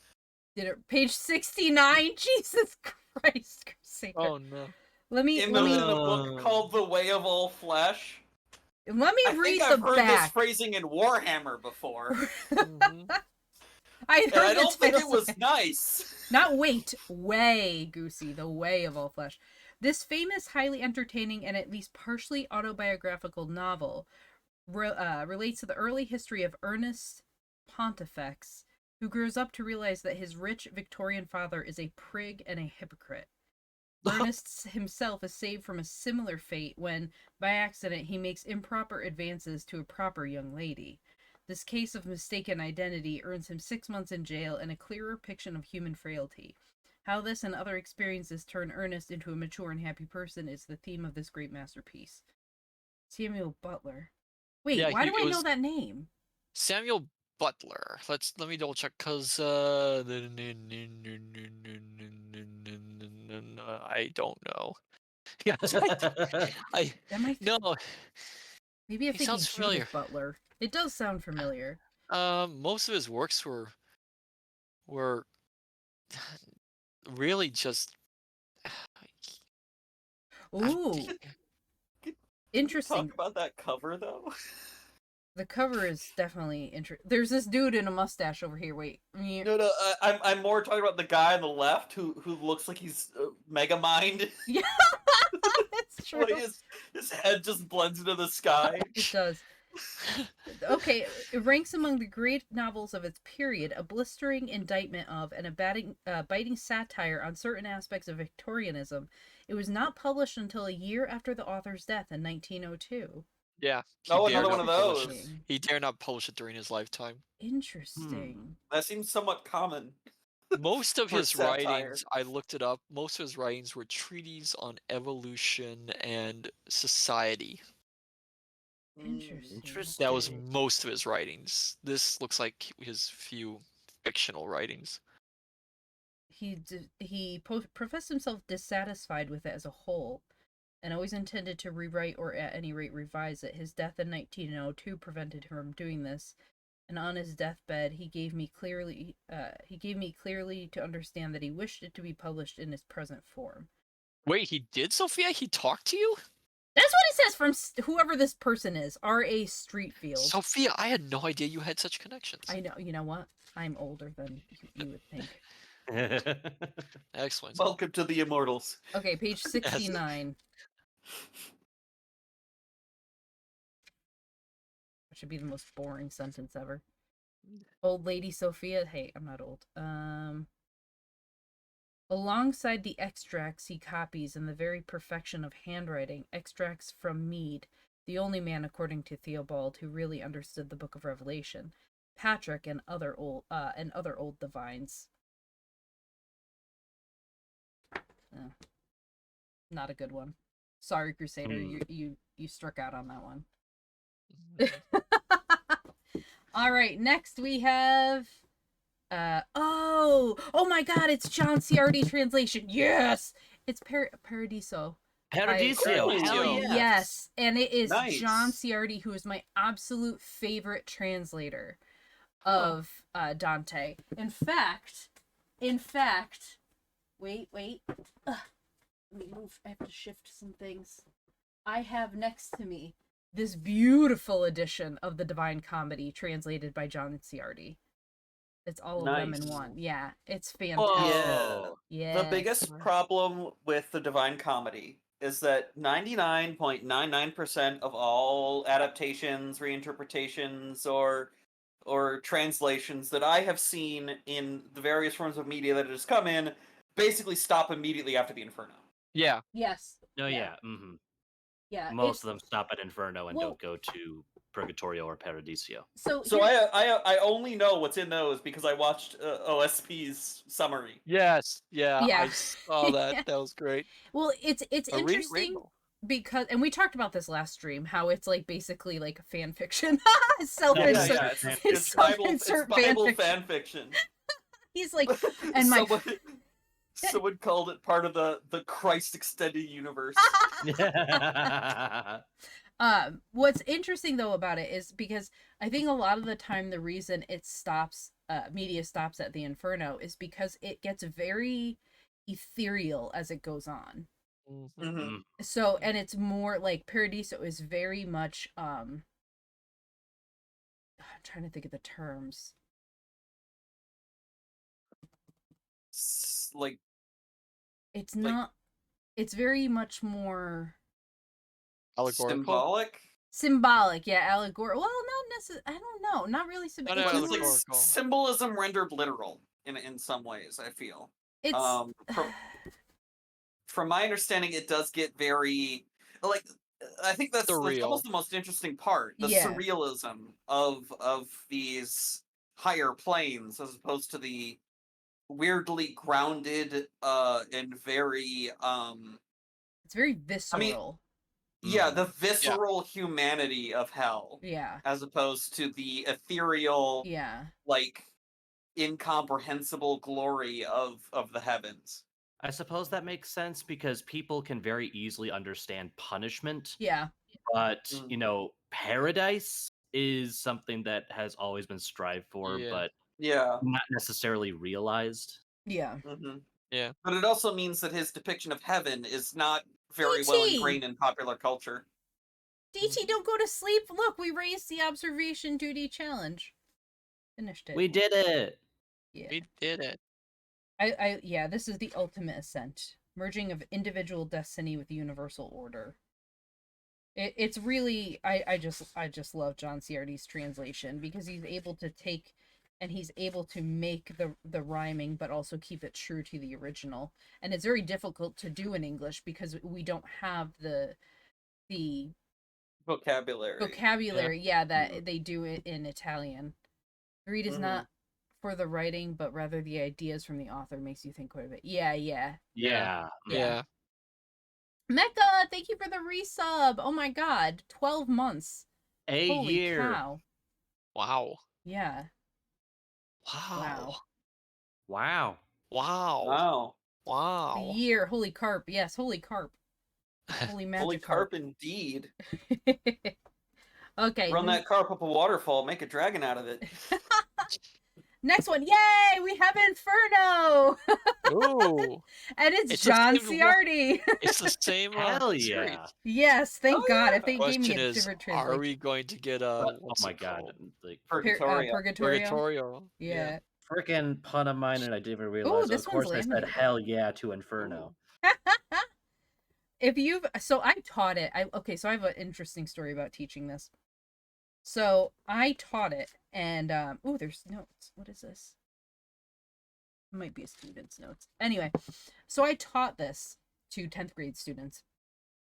And it was interesting because in one of the tests I had to rewrite the test very quickly between periods because one of the students stole the test and gave it to the next class. Ooh. Oh. Yep. Ooh. So I had to rewrite the entire test in like during my lunch period. So like 30 minutes I had to rewrite it, and the second class then had to Wow. draw the layers of hell on top of it. And they're like, "We didn't know, we didn't prepare for this." I was like, "Well, thank your classmate for stealing a copy of the test." If you've been paying attention in class, you should very easily be able to draw hell because we analyzed the picture because it was right there. All the circles and such. There. I'll gave say the I heaven, know hell, it by the heart four, seven, now six- because yeah. Man, if I had been doing that sort of test, I would not have finished the picture before it was over. I'd be too detailed. I know some of the people were like, "I don't blame- have too much time," and I was like, "You're fine. I know you're not one of the just did people the that first cheated." circle. I was like, they were I like only got really halfway detailed through on hell. it. Kintran, add a test question after that. Which level of hell do cheaters go to? I mean, I could have. I Which one could have. I does should it? have That would actually. go That way would to have the been bottom. great. That's traitor. That's treachery. Treachery. Oh, Yeah, yeah. that's true. Treachery. Okay, next one is Daniel Defoe's Robinson Crusoe. Ooh. Ooh. A I read this name I have heard a lot. long The time book, ago. the book which started a whole genre in its own. Yeah. I've heard that, I think, in a Weird Al song. Yeah, Really? like That's where I heard the title. Robinson. Yeah. It's Amish Paradise. Is Yeah. what it is. Oh, Yeah. yeah. Robinson Like- Crusoe. It's as primitive as can be. I mean, it started a whole. That's where you get Swiss Family Robinson. That's where you get a whole. There was a whole series Yeah. of novels. I think they were called. Were they called Robinson? Robin. I can't remember the name. It's a specific subgenre that was very popular Of for like a time. Castaway kind of thing. Yeah, they would Yeah. cast away characters and they'd be like, "Oh, I'm just like Robinson Crusoe." And there's a bit of Oh. Amish Paradise referencing the opening theme to Gilligan's Island. Oh. Yeah, I love Swiss Ah. Family Robinson. It's actually on my list of books to possibly read on stream. Wait. I'm wondering, is this why the family in Lost in Space are called the Robinsons? Yes. Yes, yeah. This is Mm. exactly Ah. why. Yeah. Robin's. It's the term is Robinsonade. Robinsonade. Robinsonade novels. Oh, okay. They were Hmm. huge. I didn't know And about it's that. about being stranded somewhere, or Yeah. Yes. Like yeah, usually a Castaway, family. Lost. Yeah. Yeah, Castaway. Okay. Yeah. So Tom Hanks would be a Robinsonade. Yeah. Sonade. he Yeah, was. that Castaway is a Robinsonade. Huh. You Yeah. learn something new every day. I love novels like that, and I don't know why. There's some interesting manga like that too, although they typically get pretty weird. Yeah. Now, would What- Like when you get lost at sea in a Japanese manga, odds are when you get home it's been 50 years, Yeah. even though it's only been a week. yeah. Yeah. Now, here's one. Island of the Blue Dolphins by Scott Odell. Would that be considered a Robinsonade? I believe so. Because she's just left behind. All of her people, she hides, and all of her people are forced to leave the island, and she's left there for however many years. I'm not sure. You've been there? You've Ooh. kayaked to the Island of Blue Dolphins? How did you kayak there? Is that even possible? I thought it was like in the middle of the ocean. I want to think because Crazy. there's a couple that I think might count that I have read. One, The Hatchet, if Oh. anyone has ever read I that. love the Hatchet. It was 20 miles had- offshore, damn. Yeah, The Hatchet's a Hatchet. really good one. It's so Mm. good. I love That is Hatchet. such a good book. Now that makes me Uh, wonder if Ghost of Spirit. Wait, God. The second No. one I think of is Lord of the Flies. Oh, I could do without Lord of Yeah. the Flies. Touching Spirit Bear. There it is. I don't know. They list for Interesting. films. The Martian is considered one. Yeah, Is it? that Oh makes sense. yeah, Yeah, yeah. Okay. Okay, The that first makes sense. Martian, is that it? Yeah. Whale watching is Yeah. amazing. I will definitely have to check it out. Probably won't get there, but yeah, I'm now wondering if Touching Spirit Bear would be one. He's stranded, but he's not at the same time.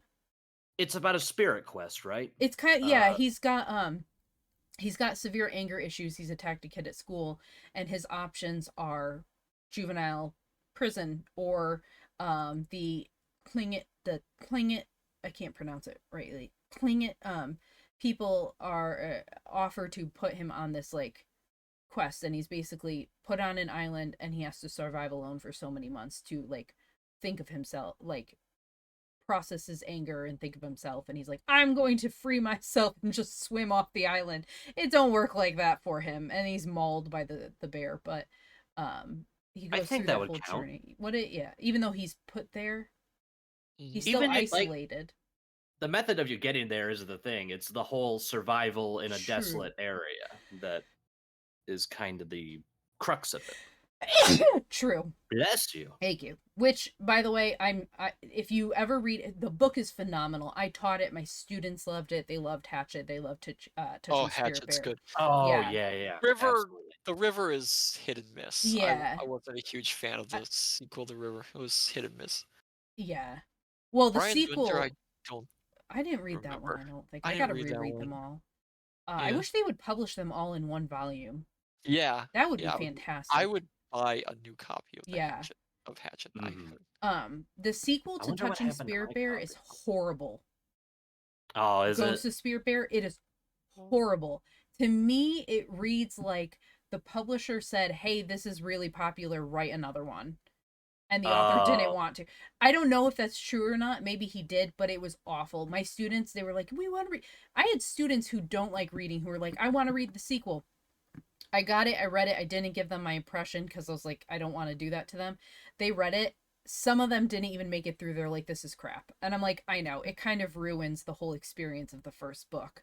This is a sequel, Cocaine Bear. Oh, No, man. the sequel takes place, they go back to the school. So Connor goes back to the school. I think his name is Connor. Goes back to school and he starts having anger issues again, and which is valid, absolutely valid. But in the city, he can't do everything he did on the island, and it's hard for him to readjust to life in the city, which is totally fine. That's another good point of it. And then Yeah. he's got that, the boy that he had bullied with him again. And they do things like he goes, instead of sitting in the freezing water, he finds like a convenience store that lets him sit in their freezer, sort of thing. Which again, okay, not that bad. And then he walks up many flights of stairs to the top of a building to like, do a thing. Hydrate, Crusader says. So in that part, it's interesting because it's him adapting to that. But then there's a whole thing like the violence at school is getting too much. So they have this like spiritual thing in the middle of the football field with the student body. And I was just like, that is so cheesy and terrible that I'm just like, I'm done. I can't. Man. Yeah, it was. For it to be a bad sequel is one thing, but for it to, for some people, ruin the impression of the first book, Yeah. that's very unfortunate. Yeah. So I had a lot of my students who did read it then told their friends, don't do it. Just don't Yeah. read it. Like, yeah. Mhm. Okay, next Yeah. one. Oh, hydrate again. Richard the crap. Second. Oh, Crusader was thinking ahead. that's not a bad play. Richard II. Let us sit upon the ground and tell sad stories of the death of kings. Oh, is that like the introduction? No, that's halfway through when Richard Oh. comes back from his attempt to fight in Ireland. Interesting. Oh He yeah, comes back, yeah. This Yes. feels His short. attempt. I have heard many stories about Ireland's This sordid one's got notes history all with over it with too. the The Empire. English, yeah. Yeah. Yeah, some of them Richard- are very funny. Yeah, Richard II attempted in a invasion, and yeah. Which one is It- his shortest play? His shortest play is Comedy of Errors. Comedy of Errors. Because this one seems short too. That's it. It's fairly short. It's a fairly short play. Richard II. What can I say about Richard II? I'm trying to remember. It's an okay play. I rather like it. Yeah. And you do feel kind of sorry for Richard at the end. Yeah. One of these days I want to find one of his plays with fewer people, and I want to read it on stream with a whole bunch of people. I have actually considered that. I would love to take part in something I would like take that. part in anything Shakespearean. Awesome. Let's That do could it. be fun. I'd be willing to give it a shot.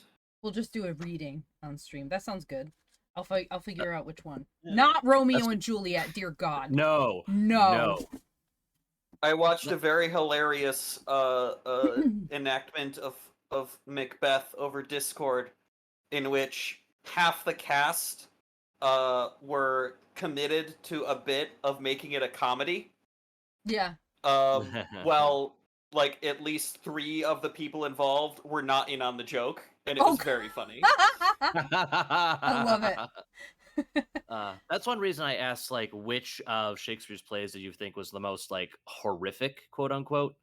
Because I would love to do like a Shakespearean roundtable reading at some point, but I want it to Ooh. be a spooky one, if at all possible. So I mean, Macbeth, Macbeth. I actually right? looked it up. So the Shakespeare play with the smallest cast is ironically one of his worst. Oh no! Which Two one? Gentlemen from Verona. I like that one. It's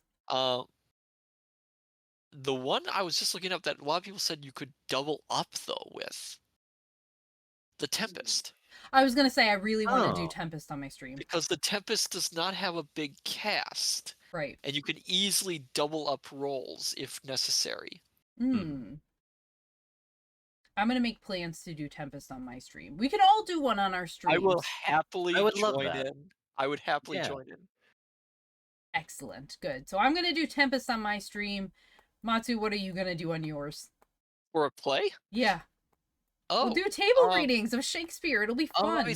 oh my goodness, I'd have to think on that. There's Didn't so Reed many have that? good Yeah. ones. I know. Um, you know, I Make me think- more cultured. You know I what? would- I think I'll do Macbeth Macbeth? yes, Okay. yes, Macbeth. because, for Go one, see I Hamlet know. is so long, though. Yeah, Hamlet's too Hamlet long. is long. Oh my goodness. Because I know, Sophia, you haven't read Macbeth yet, and No. neither have I. But it's also quote unquote cursed, so I would love I to was gonna bring say, a cursed I'm play not doing it on onto my stream. Okay. Yeah. If we're doing it though, we have to remember to not say the name Macbeth outside of the context of voiced lines. Apparently, Yes. Oh my goodness, Nah. what would I do? The Only if Scottish you're on play. stage. Only if you're on stage. Ah, the Everywhere Scottish else play. is fair we're game. on a digital stage, my friend. True. Yeah, You should True. be careful. You don't want tech problems coming out of nowhere. Oh, that's a point. That's valid. Goosey. You know what I would do? Hi, Private I Member. know which one. Which one? I know which one I would do, but I'm sure we could all do it with doubling up. I would do Midsummer Night's Dream. Oh, I love that Ah, one. yeah. Yes. Yes. Sorry, I just the love fact we that can- one. Double that one up. Yeah. The fact that the Macbeth curse would leave the stream scuff, that I find that really funny. That would be hilarious. Private Maverick says Taming of the Shrew. I know that one's That problematic, one, but I love yeah. that one. Again, it depends on how you read it. Yeah. how I you think it's prefer it. hilarious. It can be Mhm. really good if you Yeah. don't if you just interpret it in a certain way. Yeah. It really it is all up to interpretation, and that's what I love. But Mhm. yes, if you do Midsummer's Night's Dream, I am there. I Yeah, love I will that do play. I will do Midsummer Night's Dream. I Awesome. would happily do a Sweet. read. And you'll do Macbeth Nice. Hanabo? Yes. Are you gonna be in on this? I'll be in on it. I don't Okay. know which one I would host. I don't know nearly enough. Yes, Much Ado About Nothing is another one I liked. Mhm. And aren't there a lot of movie like reimaginations of that one? Oh yes, yes. Yeah. Much Ado is good. Okay. Yeah, it's really good. Oh, next book, Anne Frank, Diary of a Young Girl. Ooh. Oh, Difficult read. Yeah.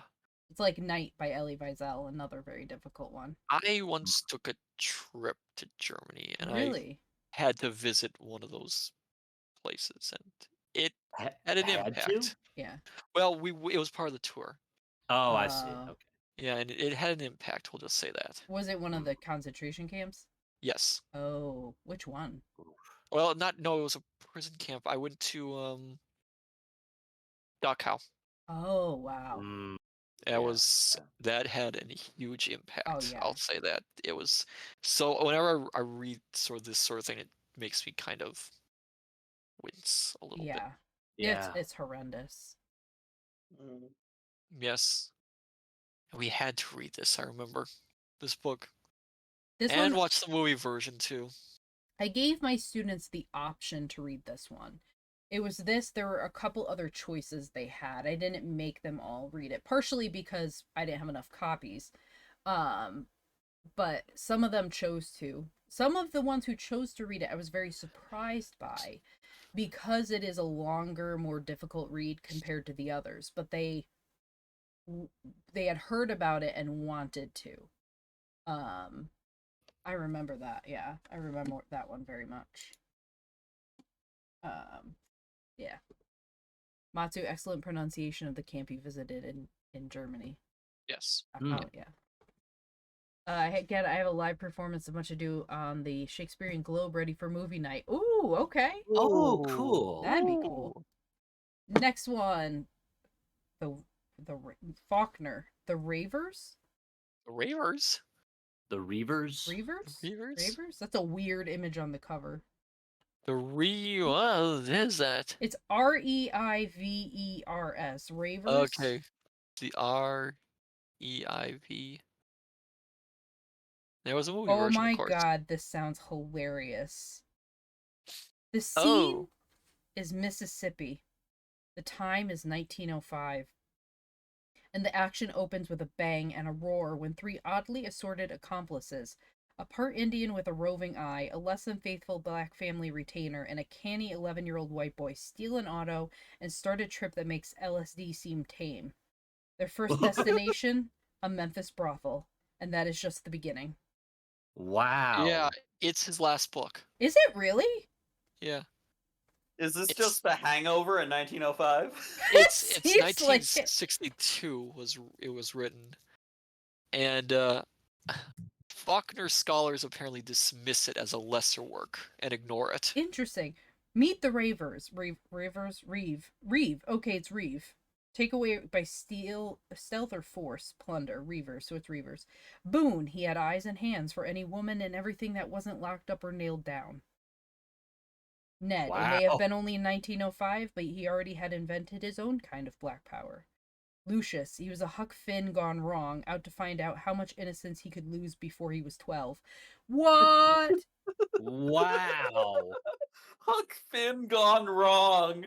Wow. And then meet Madame Reba and the girls. Oh my god. It sounds great. Waste page 25. Oh Lord Jesus.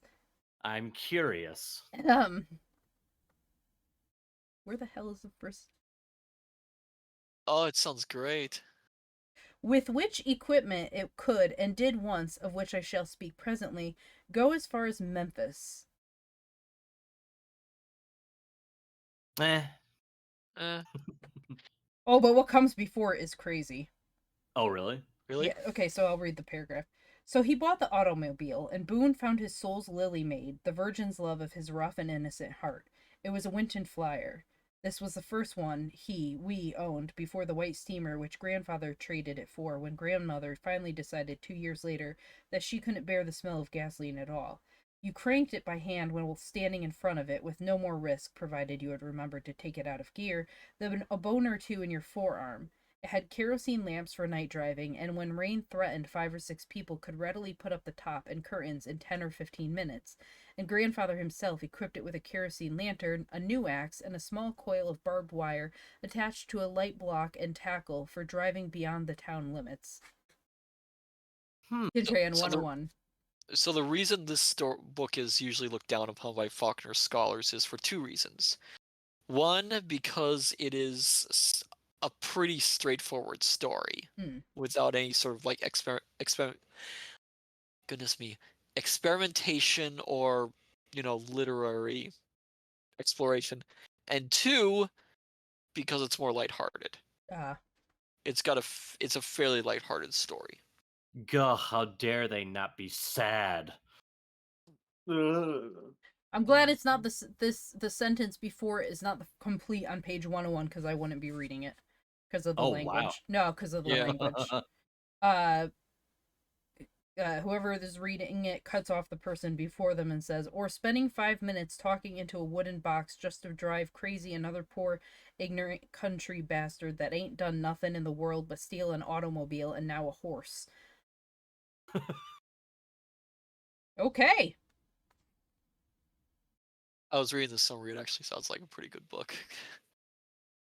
Kind It of sounds does. fascinating, yeah. It definitely is interesting. It sounds a little more fun. Yeah. It does. More fun than your typical Faulkner.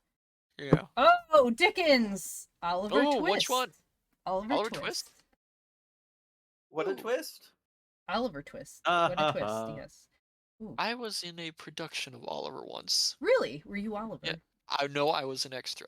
Oh. But by the end of it, I was so sick of the songs that I Really? still cannot stand it.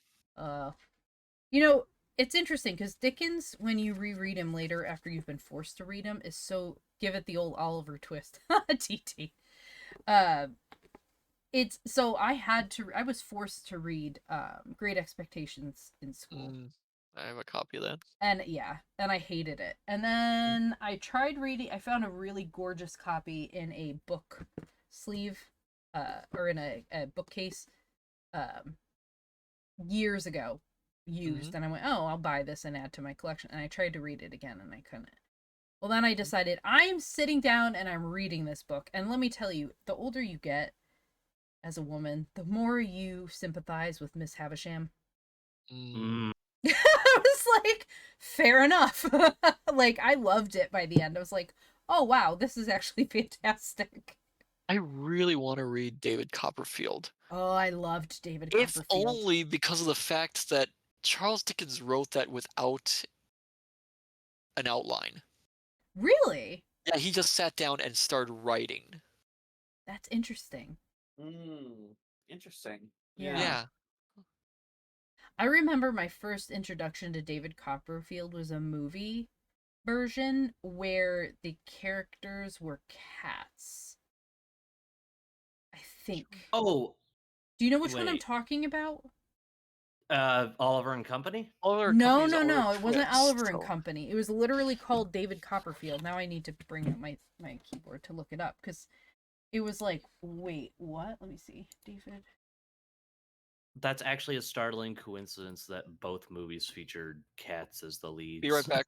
Yeah, it was literally called David Copperfield. It was from 1993. So it was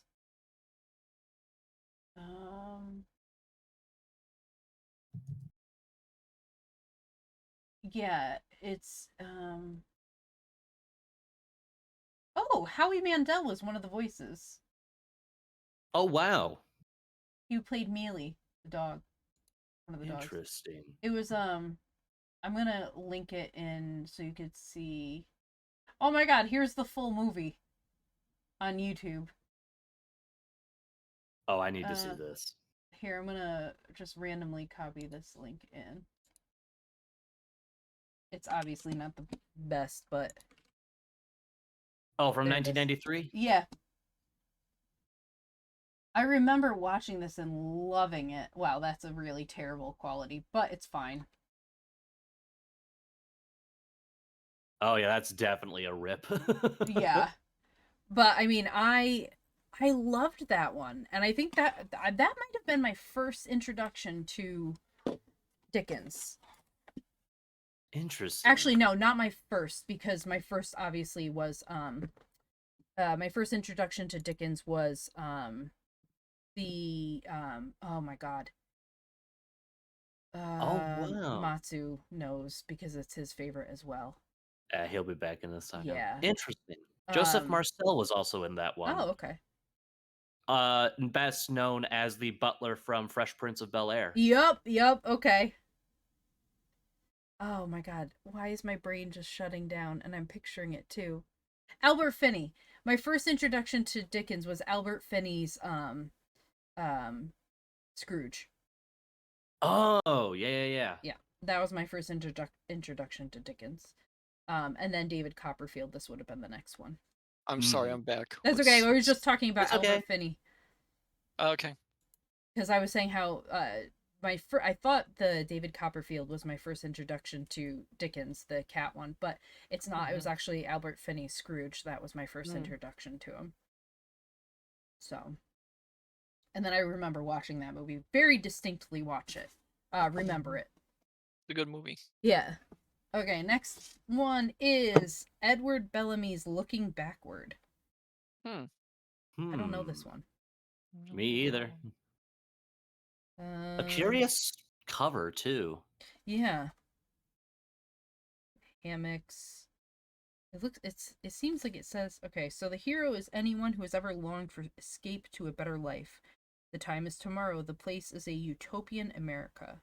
This is the backdrop for Edward Bellamy's prophetic novel about a young Boston gentleman who is mysteriously transported from the 19th to the 21st century, from a world of war and want to a world of peace and plenty. Okay. Speaking from the 21st century, I hate to break this to you. But... Go back. It's not what you think it was. He was born in Chicopee Falls, Mass. Trying to see.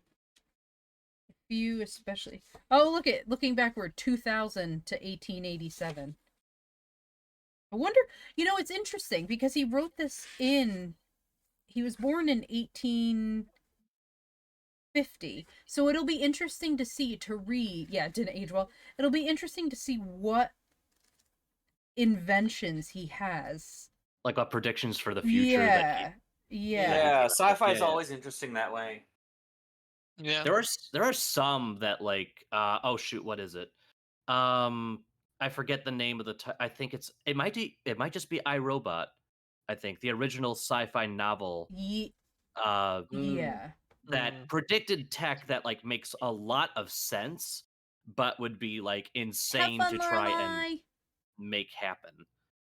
Like for Yeah. instance, he predicted like a future where nanotech is everywhere Yep. and you can just command it to make anything that you need just right there on the spot.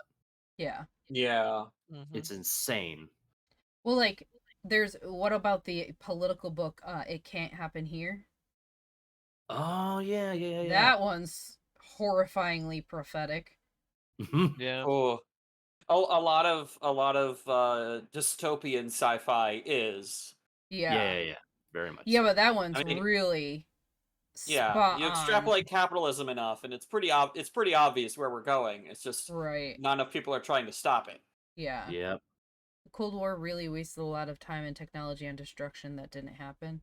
That's true, yeah. Mm-hmm. Mhm. Okay, we're getting kind of down to the end. Okay, Walker Define Percy. kind of. I know. Walker Percy, the moviegoer? I don't know what this book is Never about, heard but of I it. want to read it. Binks Bowling, movie love, real love. Binks Bowling is the moviegoer, a model citizen and model tenant in a suburb of New Orleans, a man who sells stocks for a living but lives for the bright, fleeting moments of celluloid fantasy he experiences in movie theaters. He is happy at the movies, even at a bad movie. He is in love with his secretary, but keeps a Gregory Peckish sort of distance. And he tries to seduce her on top-down drives along the Gulf Coast in his MG. And he is deeply involved with a brave suicidal beauty who is drifting toward disaster during the carnival week that will change both of their lives. Wow. Interesting. I think I'd like this one. I'd be curious, like being the cinema nerd that I am. I would be curious to see like what influences he draws from in terms of like what was being released at the time, Zen, like yes. all kinds of stuff like that. Mhm. Very much so, yeah. Author of The Second Coming of Lancelot and Love in the Ruins. Ooh. Huh. Interesting. I think it's interesting how. Wait, nonfiction work. He's the author of The Second Coming and the nonfiction work The Message in the Bottle.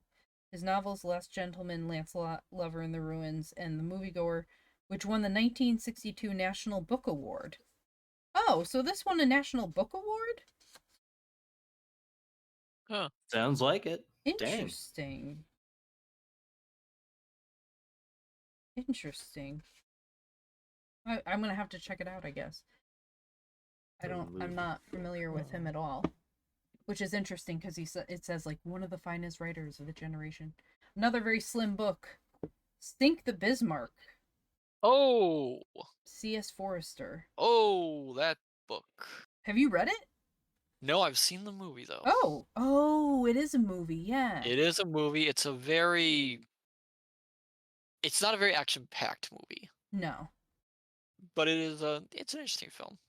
The true story of Hitler's mightiest battleship, how it was hunted, fought, and destroyed in the crucial battle of the Atlantic. Mhm. Very short. Yeah, it's not a very long book. The original title is Last 9 Days of the Bismarck. Mm. So this is nonfiction?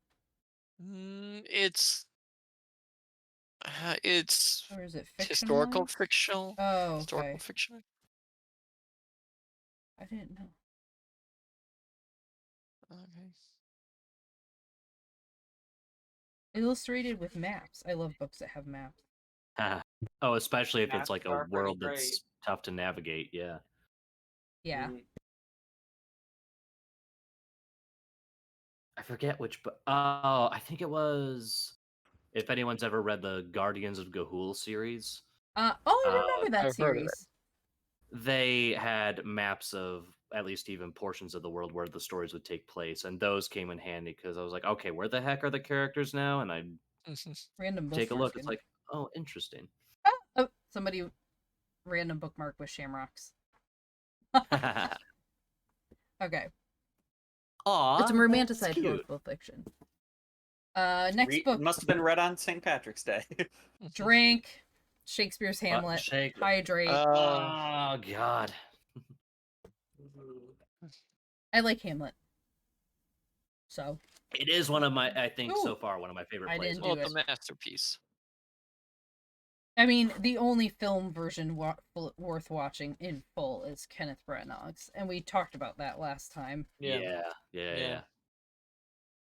I mean, it's long because the film version is long because it's the full play.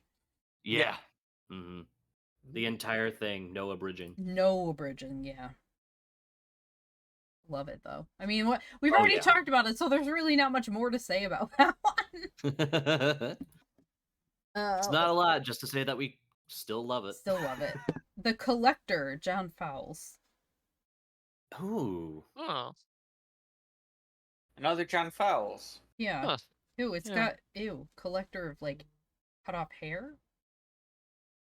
I mean, locks of hair were a more common thing to give at Yeah. some point. I'm trying to What's he collecting? I don't know, but it sounds like it's to be or not to be that it's a question as a like, it's it's Hamlet.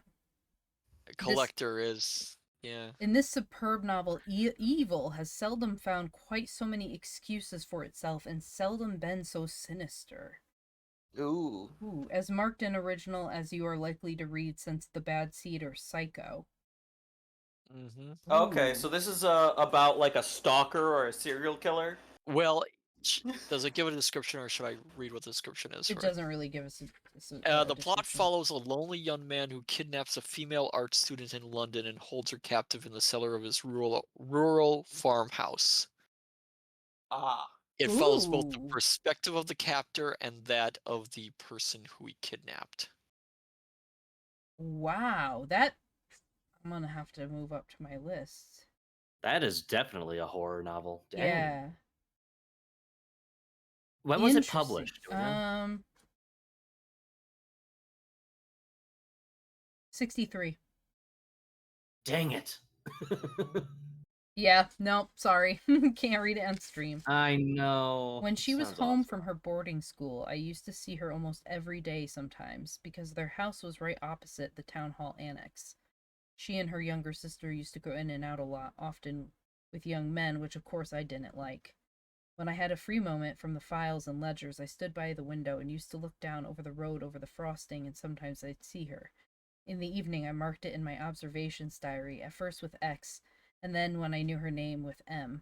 I saw her several times outside, too. I stood right behind her once in a queue at the public library down Crossfield Street. She didn't look once at me, but I watched the back of her head and her hair in a long pigtail.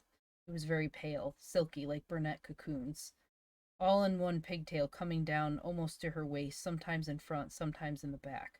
Sometimes she wore it up. Only once before she came to be my guest here did I have the privilege to see her with it loose, and it took my breath away. It was so beautiful, like a mermaid. Whoa! Just the first paragraph is creepy as hell. Yeah, holy Yeah. crap. Wow, interesting. Yeah, I'm gonna be reading that one. That sounds like an amazing read. That really does. Terrifying, but amazing. Here's a slimmer volume. Faulkner, the Unvanquished. There's a lot of Faulkner. We're getting a lot of F and S authors in here. Really want another box. Please, Hey, if you wanted to... write in notes. Please don't give me any F or S authors. The Unvanquished. I've not read this one. Set against the backdrop of the chaos of the Civil War. The Sartoris family. Didn't we get other books from the Sartoris family? Yep. Yeah. They were in the novel Sartoris. Oh, yeah. That's right. I got that one, yeah. Yeah. Finish this box first? Yeah, I know. Take me forever to finish it. I would love to be a part of another unboxing stream if you wanted to do more. You get one. You get a box. I would me? happily get a Yeah. box. Matsu, you get a. Everyone gets self-control, Sophia. I have no self-control. I have no shelf control either. Ooh, selected poetry of Donne. Or Don. Ooh. John Donne. Yeah, John Ooh. Donne. This one can stay on my shelf because I think he's older. I'll say I'm unfamiliar with Don's poetry. Yeah, it's which one is it? The one that I can't remember. There's a lot of them. See, let's read one of them. I'm gonna open one randomly. Let's read Love's Alchemy, because that's what I opened it to. Some that have deeper digged love's mind than I say where his centric happiness doth lie. I have loved and got and told, but should I love, get, tell till I were old, I should not find that hidden mystery, oh, 'tis imposture all. And as no chemic yet the elixir got, but glorifies his pregnant pot, if by the way to him befall some odoriferous thing, or medicinal. So lovers dream a rich and long delight, but get a winter seeming summer's night. Our ease, our thrift, our honor, and our day, shall we for this vain bubble's shadow pay? Ends love in this, that my man can be as happy as I can, if he can endure the short scorn of a bridegroom's play, that loving wretch that swears 'tis not the body's merry, but the mind's, which he in her angelic finds, would swear as justly that he hears, in that day's rude horse minstrelsy, the spheres. Hope not for mind in women at their best. Sweetness and wit they are but mummy possessed. Oh, nice. I want to read more of his stuff. That sounds He's that good. sounds amazing. Yeah. Okay, so that's going directly on that shelf. Okay. Right into its special spot. Yep. Next, Dickens, A Tale of Two Cities. And I did not do this. Look, I would like it known, this was not me. This whole book is just a part. Oh, it's just fallen. Oh, It's just wow. completely not attached whatsoever. Oh, Yeah, that's just It's gone. just Yeah. gone. this is gone. It's okay because I have like 8 copies of this book. It is Okay. it was my grandfather's favorite book. So he bought every version he could find. Yeah. This one, I feel like it's abridged. Well, some Seems pages may seems be missing That, now. I may just Yeah. be missing pages actually at this point. I mean, this Is one's it an abridged version? No, it's just old. it's just old. It's missing. Yeah, because I have a tale. Oh no, that's Les Mis. Never mind. I was like, I have a copy right here. Nope. Different city. Okay, let's go. Getting to the bottom. Emily Dickinson. Oh, Hey, another good Oh. one. Okay, I mean it's Dickinson. Oh, Dickinson allows the reader room to enter her poetry to experience it. She provides the framework while the reader provides the rest. It's a collaboration of poetry. Ooh. ooh. Thus, Interesting. her form is ideal. It is limited in length. Something. I can read her on stream too. Let's see. 97. Ended ere it begun. The title is scarcely told. When the preface perished from consciousness, the story unrevealed. Had it been mine to print, had it been yours to read, that is not our privilege, the interdict of God. Ooh. Ooh. I love it. I mean, it's Dickinson. What more to say? Yeah. I love Yeah. oh God, which one is it?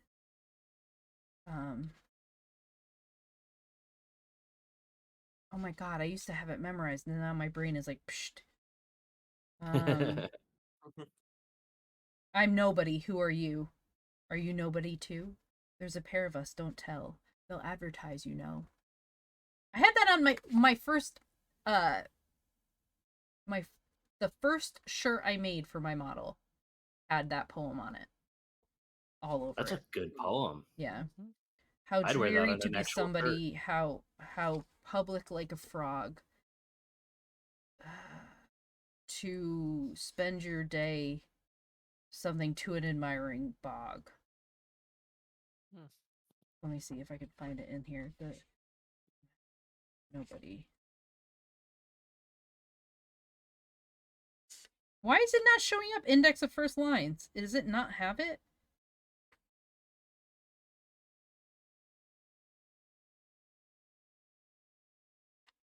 I don't think this one is in here.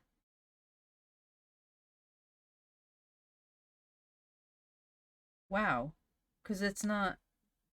It starts with, I am nobody, who are you? Are you nobody too?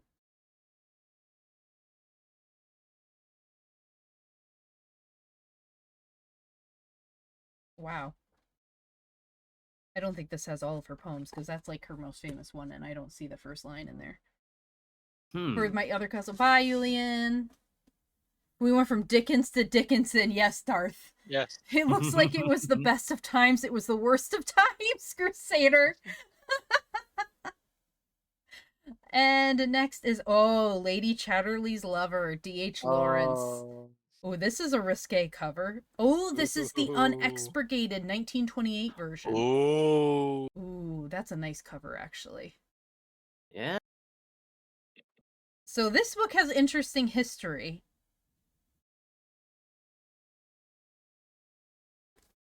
I'm curious. Oh, you don't know the history of this one? Nope. So it was, this book was, censored. It was considered obscene. So it went under, censorship laws. It's really interesting because it's considered, at the time it was considered explicit and obscene because she has an affair with, like, the gardener because her husband is paralyzed from the waist down. Mm. And it was considered obscene, but, like, when you read it, I read it for a class, for the class I took on sex and love in literature. That was one of the ones we read. And it's so interesting because you look at what's published now, and it's like they would faint. Yes. They would absolutely pass out from the things that are published now. Well, it's... I mean, mores always change, so Lady Chatterley's Lover, in a way, was a big step towards Yeah. some more daring literature. Yeah, I'm just recalling a line from a Maxor video that says, if you showed this to a Victorian child, he would die on the spot. Yeah. Oh my god. Yeah, So you're saying this won't be read on stream? I mean, it could be. Wait, I don't think it... When was it published? I think it's an It's older 1928, so I couldn't read this one on stream because of the fact that it's... Next year I could. Next year. Next year. I mean, it's really not that explicit. No. I mean, it's a longer one, so I wouldn't read it on stream because of that. But it's... What is the hell is in this book? It's explicit for the 1800s. Yeah. Random... the bag that it came in, a part of it. But, yeah, it's really not that bad. Because she just has an affair. I mean, it's not like, they don't describe their sexual deeds. No. They just say it happened. Yeah, basically, they met and she was, naked, and there's some language too that would make it yeah. They made the beast with two backs. Moving on. Yeah. Yeah. Basically. I never realized that was a reference to that. No, you didn't. Oh yeah? Really? I did not. I'm an innocent. What can I say? Matsu. For someone who has all the books ever written, I I'm surprised you know, haven't come Matsu. across that phrase once. Look. Yes, I have all the books that have been ever written or will be ever written, but I haven't read all the books that have been written or never will be written, and those that I probably have read have been sealed away along with my knowledge, so there. I don't remember everything. Matsu was so traumatized by the book that it was taken out of his memory. Probably. I don't remember. If you need someone to react like a gentleman from a Jane Austen novel, I could do so on command. Said. Next book is Lawrence Durrell's Mount Olive. All right, so we've got the third book in the quartet. And why is he kissing an eye? No, she's covered in a burqa, it seems. Oh, I can't tell from the... Yeah. Oh, I see. he's still kissing an eye. I mean, you never kissed somebody's eye before as a show of affection? Not really. it's like second and a half base, like shortstop. Is this one also banned in the British Empire? Let's check. Yup, not Please for let it be sale in the banned. British Empire. Yeah. Thinking on it, I can guess why. Why? I mean, this is set in Alexandria, Egypt. It supposedly shows the real Alexandria, Egypt, all the steaminess and all that. And keep in mind, probably when it was written, Egypt was still a part of the British Empire, probably at the time, which means, the British Empire might not want this book published there. Oh, okay. It says, I have exercised a novelist's right in taking a few necessary liberties with modern Middle Eastern history and the staff structure of the diplomatic service. Mm. Interesting. Yeah. Interesting. I'm staying for a bit ways. Yay, Julian. We're almost done. We literally are almost done. There's like a handful left. That's it. Mm-hmm. Another small book. Oh, Beowulf. Oh, good old Beowulf. Beowulf. Yeah. Beowulf. I've read Beowulf. I've read I it a few times. understood probably about 30 to 35% of it, because the version I read had just enough oldie Englishy in it that I just could not parse it for anything. I read Beowulf when in my earliest millenniums. Let's put it that way. Oh. It is very old. It was a bedtime story. A bedtime for story. me. So Having a monster have its arm ripped out was that for me. that I mean, I know that in the first part he regales the people in the mead hall with a story about how he crossed the English Channel in his full armor and wrestled a sea monster to death. Yep. I mean, that sounds like a good bedtime story to me. Kintran Not just about- had a weird song parody, Grendel's mom as opposed to Stacy's mom. Honorable, remind me, Beowulf, is he in Fate? I can't remember. Yes, he is in Grand Order. He's never been summoned in a proper like actual story spin-off outside of the Okay. mobile game. Okay. Yeah, I can't remember. I couldn't remember. His awesome noble phantasm thingy is that he breaks his weapons and beats the crap out of the enemy with his bare hands. Okay, so now this makes me right. want to That's watch awesome. Fate. I have never seen any Fate of the is episodes. fascinating. It's such a strange combination of an interpretation of history, but also just awesome video game anime style finishing moves kind of thing. Yeah. For context, the author Kinoku Nasu wrote the initial draft that would become Fate while he was in high school. Oh, interesting. Really? He Wow. edited it for publication as a visual Please novel do, Ritsu, please. for Type Moon, and as part of that process had to flip-flop the genders of the main characters because you just don't have a female protagonist in visual novels.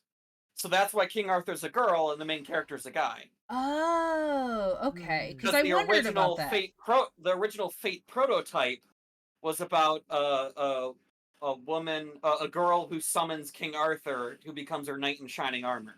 Yeah, because I know It's very much a romance I- story in which she's caught in this love triangle between King Arthur, Gilgamesh, and herself. Well, because wow, what I a know start. for the Nendoroids, there are hundreds of Fate Nendoroids. And I'm always seeing Arthur Pendragon, and it's a woman, and I'm like, what the hell is this? Yeah, they And- do some interesting things with the fact that Arthur pretended to be a man in order to be king of Britain, and how this poor innocent girl pulled that sword from that stone and was forced to become this king that she was never meant to be. Oh, Reluctant okay. ruler. It's fascinating. I'm gonna have to Her check it out. entire wish for the Holy Grail is that she wants to have never pulled the sword from the stone. Because the Ooh. tragedy that ended Camelot was one that she cannot abide. Interesting. Okay. And you get interpretations like that all throughout Fate with all these different heroes. With Alexander the Great and King Gilgamesh and even Lancelot, I think. Yeah, Lancelot has a great bit too, where he's most upset at King Arthur for having never punished him for his affair with Guinevere. Really? And in the context of King Arthur being a woman, you kind of understand why she might not have wanted to punish Lancelot for Oh. making Guinevere happy. Okay, that's interesting. That's really interesting. Yeah, it's written, like on its face. If you look at Fate without any context, without actually delving into the story, it looks like cheap anime bullshit using historical figures to make a big action thing. But the writers of Fate have read the source material. They have done their research. Right. And how much Well- cheesecake or action nonsense they put in there is like it is wrapped around the original story. It's an iteration on it more than it is a flanderization of it. Well, it's kind of like Token Rambo is based on swords. Mhm. It's swords Yeah. that are brought back from the past to defeat some future enemy, but it's based on actual historical swords, some of which still exist. And the characterizations of them are true to their owners Mhm. or their Mm. creators. It's absolutely fascinating if you've never Yeah. watched it. I mean, yes, it's pretty boy anime fighting, but Yes. also, and I like have every single one of the Nendoroids, and it's been Yeah. forever since they released a new one, and I want some of the spears. I'm like, hello, where are they?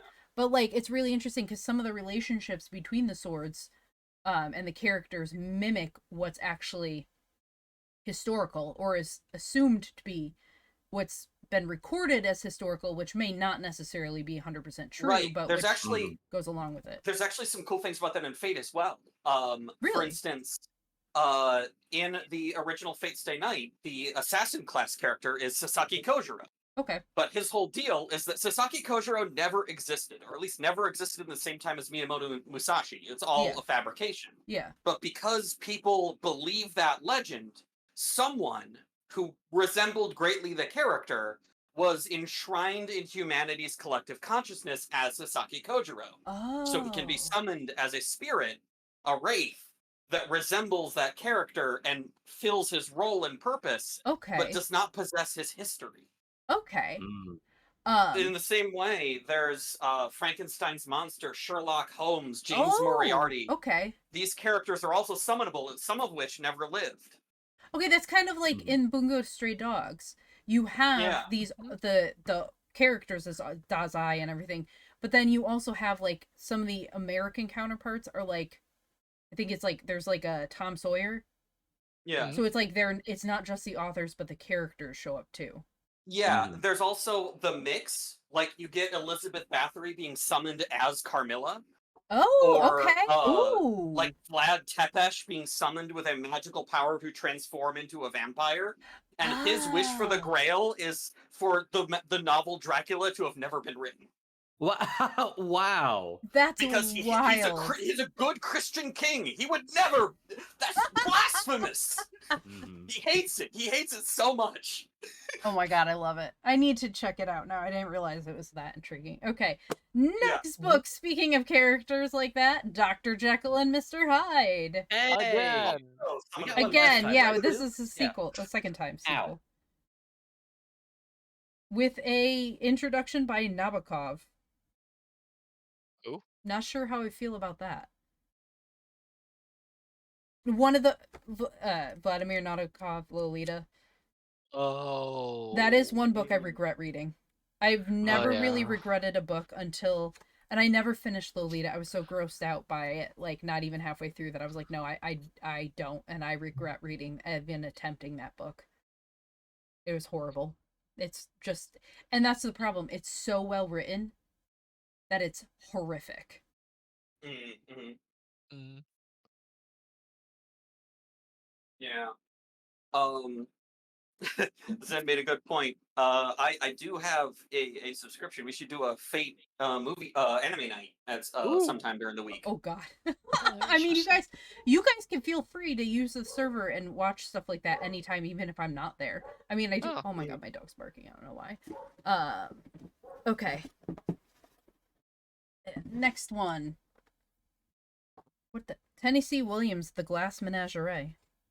I Never read it. I'm not a well. I've read it, and I think that's the only Tennessee Williams play that I like. Otherwise, I find Hi, him incredibly Mecca. depressing. I mean, the Yeah. Glass Menagerie at least Julian has says boring. well, Glass Menagerie is very bittersweet rather than depressing. Okay. Whereas, let's say, what's it called? What was that one? Streetcar Named Desire is a depressive fest, Yeah. which I just cannot stand. No, that one is, yeah. I think I read that one, or at least part of it in school, and I was like, no. Julian, more No. boring. Okay. Next. Steinbeck of Mice and Men and Cannery Row. So Cannery Oh, Row is... Cannery Row, I'm excited. I've actually put that on a list of things I want to read. Cannery Row. Yeah. Of Mice and Men. I never read that one. The only Steinbeck I had to read in school was Grapes of Wrath. I read Of Mice and Men, and Oh depressing. man, It's so depressing. I know about it, but Yeah. never read it, never made my students read it. it's Crusader a read Of Mice and Men. Oh my god, he oh, read a book I Crusader haven't read a book. Oh my Wow. gosh, read. Well, we know he read The Boxcar Children. true. True. Yeah, this story, like, it's a great story, but God, is it sad. Yeah. It happens every now and then, Crusader. Why does it seem that almost every important book is sad? I don't Because People are know. moved. sorrow is by incredibly sadness. affecting. It's Human Yeah. part of the human condition, but then again, It's so memorable. is comedy. Yeah. I think You'll we're just a remember your little- favorite joke, but you'll also equally well remember a great tragedy. Yeah. Like Sarah McLachlan, in the arms of the Oh angel. God, those Oh, no. commercials. Oh, those commercials! I tear up every. I hate it. It makes me feel sad. I literally I turn got it so off. mad at them after a while. Like, it's like, I changed the get channel. it, okay? I have to change the channel. We should start Fate anime night after Sophia finishes L'Amour d'Arthur, because we can't talk about Fate without talking about Arthurian, because Arthur's the goddamn mascot. Well, It's Saberface is everywhere throughout that series. Oh yeah, Another. it's become a running joke. Yeah. Ian Forster, The Longest Journey. I've never heard of this one by Forster. No. The Longest Me Journey. either. And this is what's interesting. The back says, of his 5 novels, The Longest Journey is perhaps the most brilliant, the most dramatic, and the most passionate. Oh. It was his favorite too. Was it? Apparently. No. Yeah. See, I would think that Morris would be his favorite. Good to know his favorite was well received. Yeah. The novel was well received but had disappointing sales. That's such BS to me. Yeah. Well received, but not like, oh, I don't know. It's good. No one's buying it. Yeah, like it's frustrating when that happens. I feel like that's a Yeah. lot of movies too. Yeah. Like, oh, it's absolutely. good, but it's not received well. Yeah. Yeah, there's Oh, God. I watched a video recently about Mortal Engines. Yeah. Because Yeah. the books are apparently really good, but the movie was milquetoast because the books were too surreal for a wider audience. Oh, okay. So yeah. they always dumb down the plots when they do movie adaptations of really surreal works or really strange fictions. Yeah. And it always becomes middle of the road, way too expensive, Yeah. and not good enough. Yeah. I'll say, you want to know one that is that was tragically under advertised when it was made? What? Which one? The Iron Giant. Oh, yeah. I love that movie. That's a Warner good one. Brothers did not have faith in that movie when it was being made and before its release, and which is absolutely, like, obviously everyone knows now, like, that is just absolute horse crap. Yeah. Because it's it's a timeless classic now. Everyone knows the Iron Giant. It's not even an adaptation of what happens in the books. No, it's not. It isn't. Not even remotely. The stuff that happens in the No. books is it's an example of that's so surreal that they changed it for The a wider sequel's- audience. The sequel of the book is even more surreal. Really? I've There's a heard. sequel? I've heard. Yeah, there is a sequel to the Iron Giant book. didn't know It is that. more surreal. The Iron Woman. It's weird. Oh, okay. Darth wishes they made a sequel to it. Well, you can read the book and read the sequel to the book, even though they're not the same. More. Honestly, I gotta say, I hope they don't do a sequel to the Iron Giant No. because I keep seeing that like, oh my gosh, I wish there was a sequel to this. But then it's like, well, if they try to do it now, like Yeah. I do not have faith that they will do justice to the story or make it better. I have Yeah. been surprised sometimes, but it's hard to do and usually will just spoil the experience of the first. Like our start which book Touchy was Spear it? Pair? Yeah. Yeah. The same thing can happen with movie sequels. Yep. Yeah. Agreed. Okay, Yeah. next book. Shakespeare! Hamlet! Which, Take a Hamlet Hamlet again. again? Hydrate. How many I'm out of copies of water. Hamlet? I need to go refill my drink. I'll be right back. Ugh.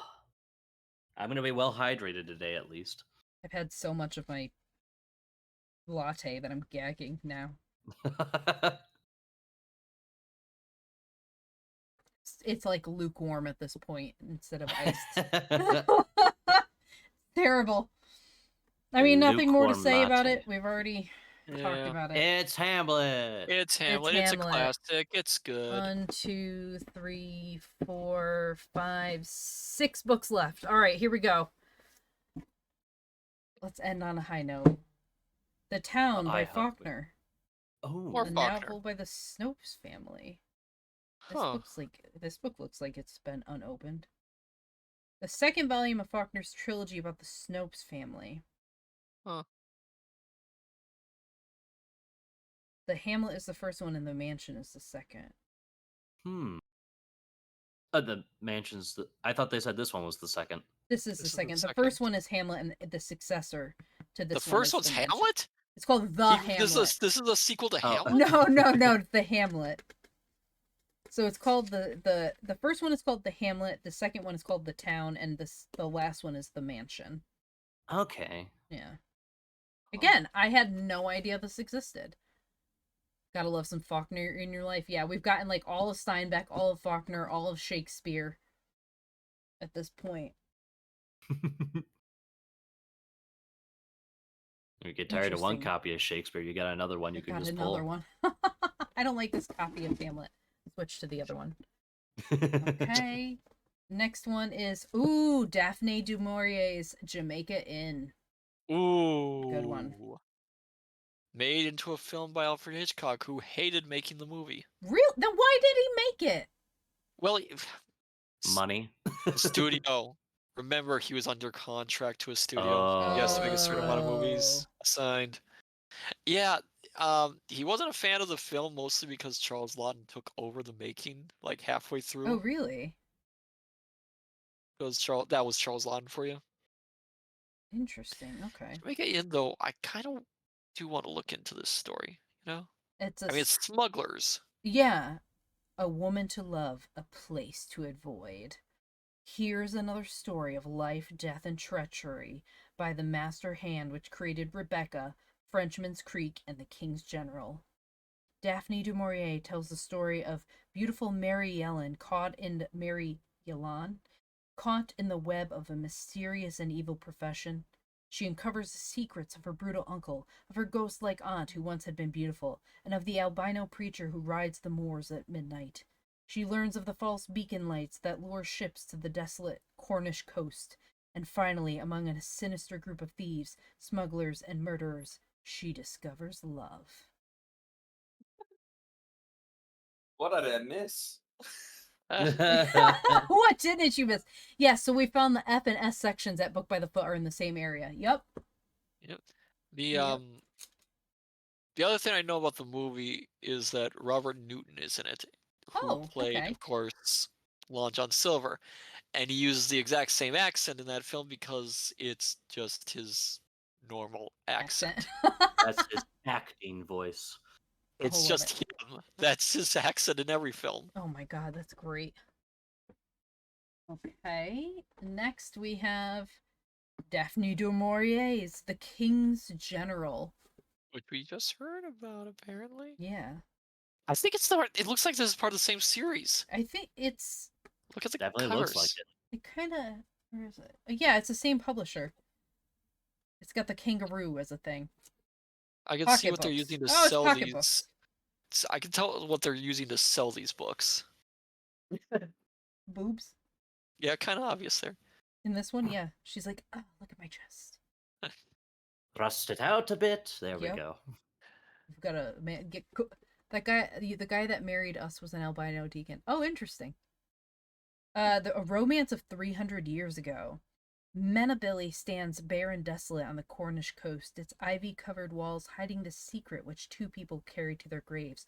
Honor Harris, so injured as a girl that she never walked again, and Sir Richard Grenville, the king's general in the west, resentful, proud, bitter to the end, the only man Honor ever loved. She saw him for the first time on the night of her 18th birthday at the Duke of Buckingham's ball. Richard was already a veteran of foreign wars and on his way to fame and power. She bade him a final farewell years later when, his cause lost and Menabilly surrounded by the forces of the enemy, he vanished from her life.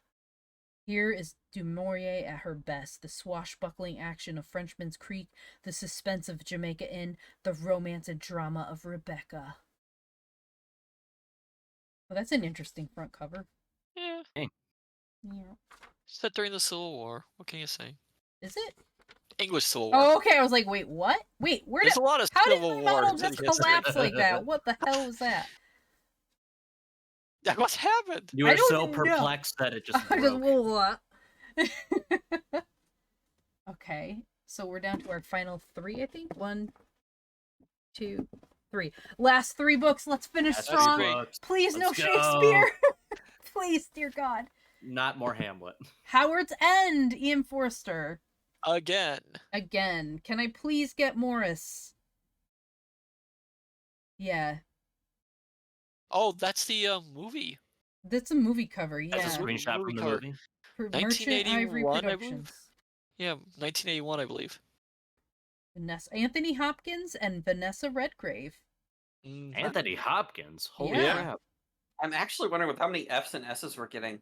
I'm wondering if it wasn't a shelf with S on one side and F on the other side And for they the just other aisle. swept it into a box. Yeah. Whoosh! Whoosh! There you go. Sweep 'em in.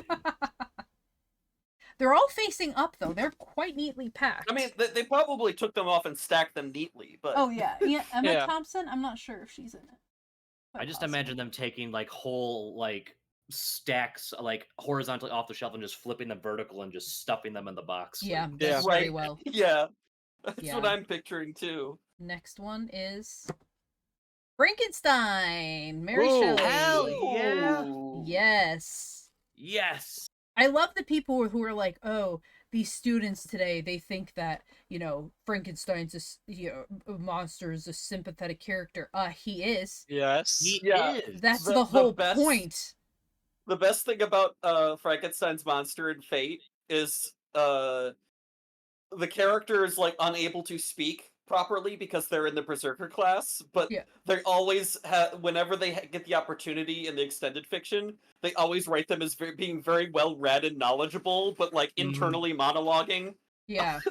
at, my at God. people, while everyone else is just like, "Oh yeah, the monster," and then they're just like, "Eh." Yeah. Oh my frustrating. gosh. I love this one because it's like, okay, you have Frankenstein and you have his monster, but the real monster of the book is Frankenstein himself. Yes. Oh yeah. Yes. Dr. Frank Mhm. Victor Victor is an Frankenstein. Yes. absolute jerk. Yes. He is an Oh yeah.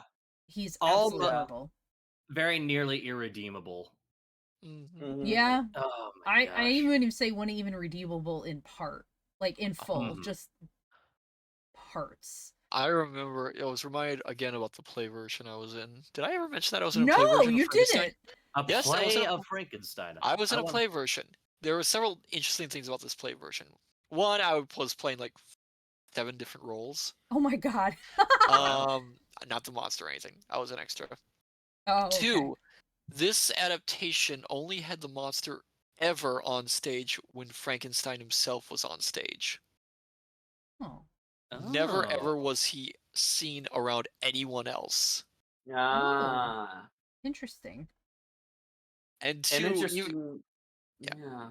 even Ben. though I was an actor on the stage, the hanging scene still terrified me every time we staged it. Really? Yes, because we had an actual fake swinging body on the set Oh. Ooh. that was being projected behind a Oh. screen, and this music built up to a climax for it. And every single time I was on stage during that, I was just So your absolutely. reactions were genuine. Well, I was off stage during that scene because I Oh, was just okay. waiting for my cue for another scene. But every single time I was like, oh no, I hate seeing that bit. Damn. Kintrey and I always feel bad for the monster, and it was only the examples of how he was treated that made him a monster. Mhm. Yeah. Yeah, Mhm. yeah, Yeah. agreed. I mean, the book is brilliant. I remember I had to read it the summer before either freshman year or sophomore year. Back when, summer reading was still a thing. Mhm. And I remember being very surprised because I didn't realize at the time that the monster was the sympathetic character. Mhm. Mhm. I used to have a copy of this book. I no longer have it. Oh, I lost it. Yeah, he's an incredibly tragic figure, and that's true. I read Yeah. this on stream after Dracula. It was a Yeah. great follow-up. Yeah. Yeah, it really is a good one. Yeah. I have 2 leaning Also- notes here. Weirdly, I don't think that it's ever has it had a good movie adaptation that captures the essence of the novel. Because as far as I know, all the ones that I've heard of have just been monster movies. Kenneth Um, Branagh's version tried to, but then It's towards the end, it kind of went off its own direction. Kintrey, and it's a how bit- many of us have read Dracula and Frankenstein on stream now? Quite a few. I have Carmilla to read on stream. I'm not doing I have Dracula. never read any of those novels for my streaming. I'd suggest him. I just feel weird about reading them since so many people have read them. Same. That's why I'm going to go with Carmilla. I want to say, going back to the whole question about the movie interpretations, it's an interesting thing to ask because though they don't portray the creature as quote unquote intelligent most of the time, but they do portray him as tragic. Yeah. Yeah. Yes. He is often portrayed more like in the aspect of like a newborn, like he's ignorant of his surroundings. Yeah. He just doesn't know how things work, and that's why disasters happen because he's Mhm. a creature with a child's mind in a hulking muscle man's body. He just doesn't know Yeah. what to do with himself. Yeah. There's one exception to that, I'd say. And that was Curse of Frankenstein, the Hammer one, where he just kind of is out and Oh, out yeah. a monster. They just make him a monster. Yeah. Well, because then the doctor there, and portrayed by Sir Christopher Lee, which was a fantastic portrayal. Like even then, he kind of like treats him like this. His plan for him was that he would be just a mindless slave to him. Yeah. Like keeps him chained up and like trains him like he would a dog. Like his treatment of him is like that of an animal, and Yeah. so he kind of results in that anyway. Yeah. Which I think is equally tragic. Yeah. Yeah. Okay, we ready for the final book? Final Final one. book, bring it on. Final Please book. let it be a good one. Oh my god, if this is Shakespeare or Faulkner or Steinbeck, I'm gonna be so pissed. Here we go. John Foles, the Magus. Magus? Magus? Magnus. Well, there's no N. There's It's no N. M-A-G-U-S. Magus. Magus? Magus is how it's pronounced. I've never heard of it, but it's apparently a dazzling 20th century masterpiece. Let's see. Huh. Filled with shocks and chilling surprises, the Magus is a masterwork of contemporary literature. In it, a young Englishman, Nicholas Erf, accepts a teaching position on a Greek island where his friendship with the owner of the island's most magnificent estate leads him into a nightmare.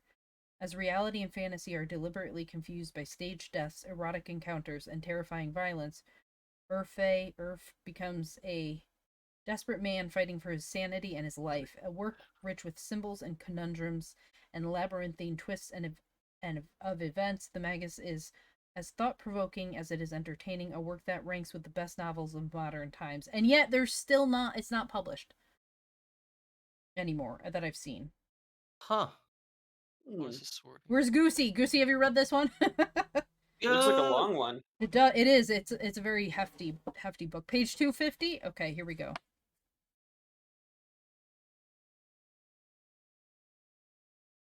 A minute later, I was walking fast down the track to the gate. Well, all right then. Well, okay. Escaping something. Guess the Ooh! ending is. There's a card in here of Marilyn Monroe. What? What? Like a trading Like card? a trading card. It's a Marilyn Monroe trading card from Sports Time Card Company. Huh. Hmm. I'm looking at the entry in Wikipedia for this, and I guess the ending was controversial enough that it has an entry on this. Really? Yes.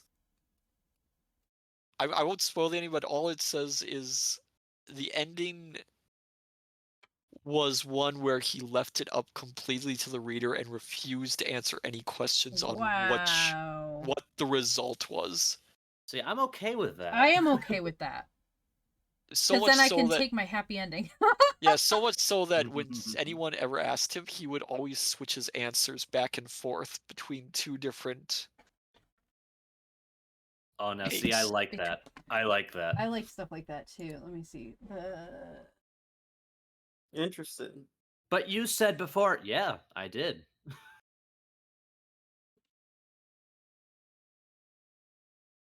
I believe magus as a root word comes from the term for a wise man, often used for a magician. Yep. Mm-hmm. Mm-hmm. That's also why you sometimes hear it pronounced magus Mm-hmm. from the word magician. Basically, Yeah. the story is about a guy who becomes involved with some kind of trickster person sort of thing. Yeah. And it starts off like stage magic something and gets more and more dark and serious and dangerous. Ooh. Interesting. It was his first written book, but his third published.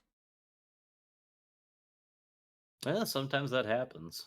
Seems like it's kind of partly autobiographical too, because he was also briefly a teacher on a Greek island. Huh. Mm. A lot of his books seem to be about Greece. Have you Well, noticed I that? mean, if he was a teacher on a Greek island, that makes sense. You write what Yeah. you know. Yeah.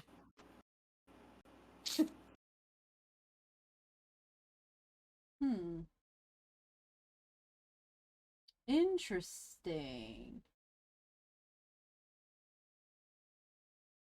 Wow, okay. This is going to be a very... I'm definitely gonna read this. Who's involved in the mess with whom Nicholas falls in love. Interesting.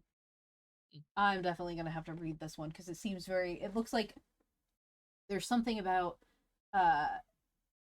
There's reenactments of Nazi occupation, plays after Sade. I'm assuming Marquis de Sade. Yeah. Yep, it's Dang. Marquis de Sade. So you know it's got some twisted shit in here. Yeah. Wow. Yep. Interesting. Okay, let's see how many books we've opened today. 1, 2, 3, 4, 5, 6, 7, 8, 9, 10, 11, 12, 13, 14, 15, 16, 17, 18, 19, 20, 23, 24, 25, 26, 27, 28, 29, 30, 31, 32, 33, 34, 35, 36, 37, 38, 39, 40, 41, 42, 43, 44, 45, 46, 47, 48, 49, 50. We did half last time and half this time, so there were 110 books in this box. Wow. Damn. Oh boy. That's also good round numbers. Thank you. Yes, thank you. I was like, please, Jesus, let there be even numbers in this box. And then Oh we my have a God. lot of different numbers that we would call even numbers. Like if it ended in a 2, we'd be kind of okay with it. But it ending in Uh, a 0 is beautiful. Ending in a 0 is lovely. Like that's just perfect. Yeah, a 0 perfection. or a 5, I find to be perfectly Yes, serviceable. that would have been fine, but 110, that's a good number of books. They could The have fact that it was they- the fact they could have the fact put that 10 it was- more. They could have, yeah, They they could have could've. been 60-60. Mhm. Now, the fact that it was in sequences of 10, I find very decadent. Decadent. It's too bad I didn't stop. It's too bad I didn't stop on 550 on 55 last time, because then it would have been exactly halfway. But close. I was close. I'm not sure there would have been a way for us to know. No, but I went by touch, and I was like, this seems about halfway. Yeah. Well, there were a bunch of it's always difficult to tell because there's books of varying thickness. Yeah, Yeah, that's that true. too. Yeah. What am I gonna Especially. do with the repeats? I don't know. I guess I'll figure out something to do with them. I don't know. That's a good question. If I could send them anonymously to people, I would, but I don't want my address showing up on boxes Yeah. from people. Yeah. That's the thing. Alternatively, you could donate them to libraries. True. I could Yeah, definitely true. do that. Yeah, actually, that's True. a good idea. I've got some. I mean, unfortunately, the ones that are completely destroyed are gonna have to be tossed, Yeah. recycled. Yeah. And the one with the That's a bookworm, shame. possible bookworm infection, I'm going to put in a. I'm gonna seal it in like a sandwich bag and see what happens. It Mhm. should be Yeah. okay. I think at this point all the glue is gone, so there's nothing left in it. But we'll have to see. Yeah. Matu laughed at a pun. Clip it. I didn't even see. Wait, what? Did I? Did you? I didn't. I don't remember. Oh, decadent. Oh, did I? I think I was laughing. I about did. something Oh. I random. laughed about it at Oh. least. I did Oh, after yeah. the fact. Yeah.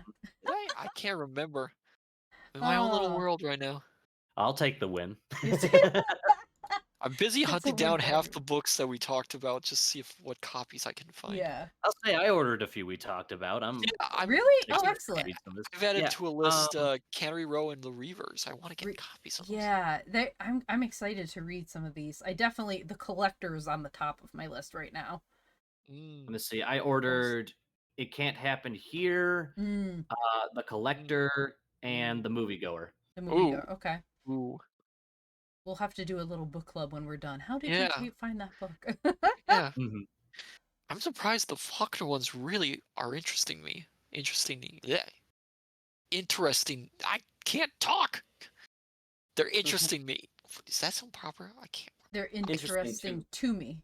They're interesting to me. There My you go. brain is not working.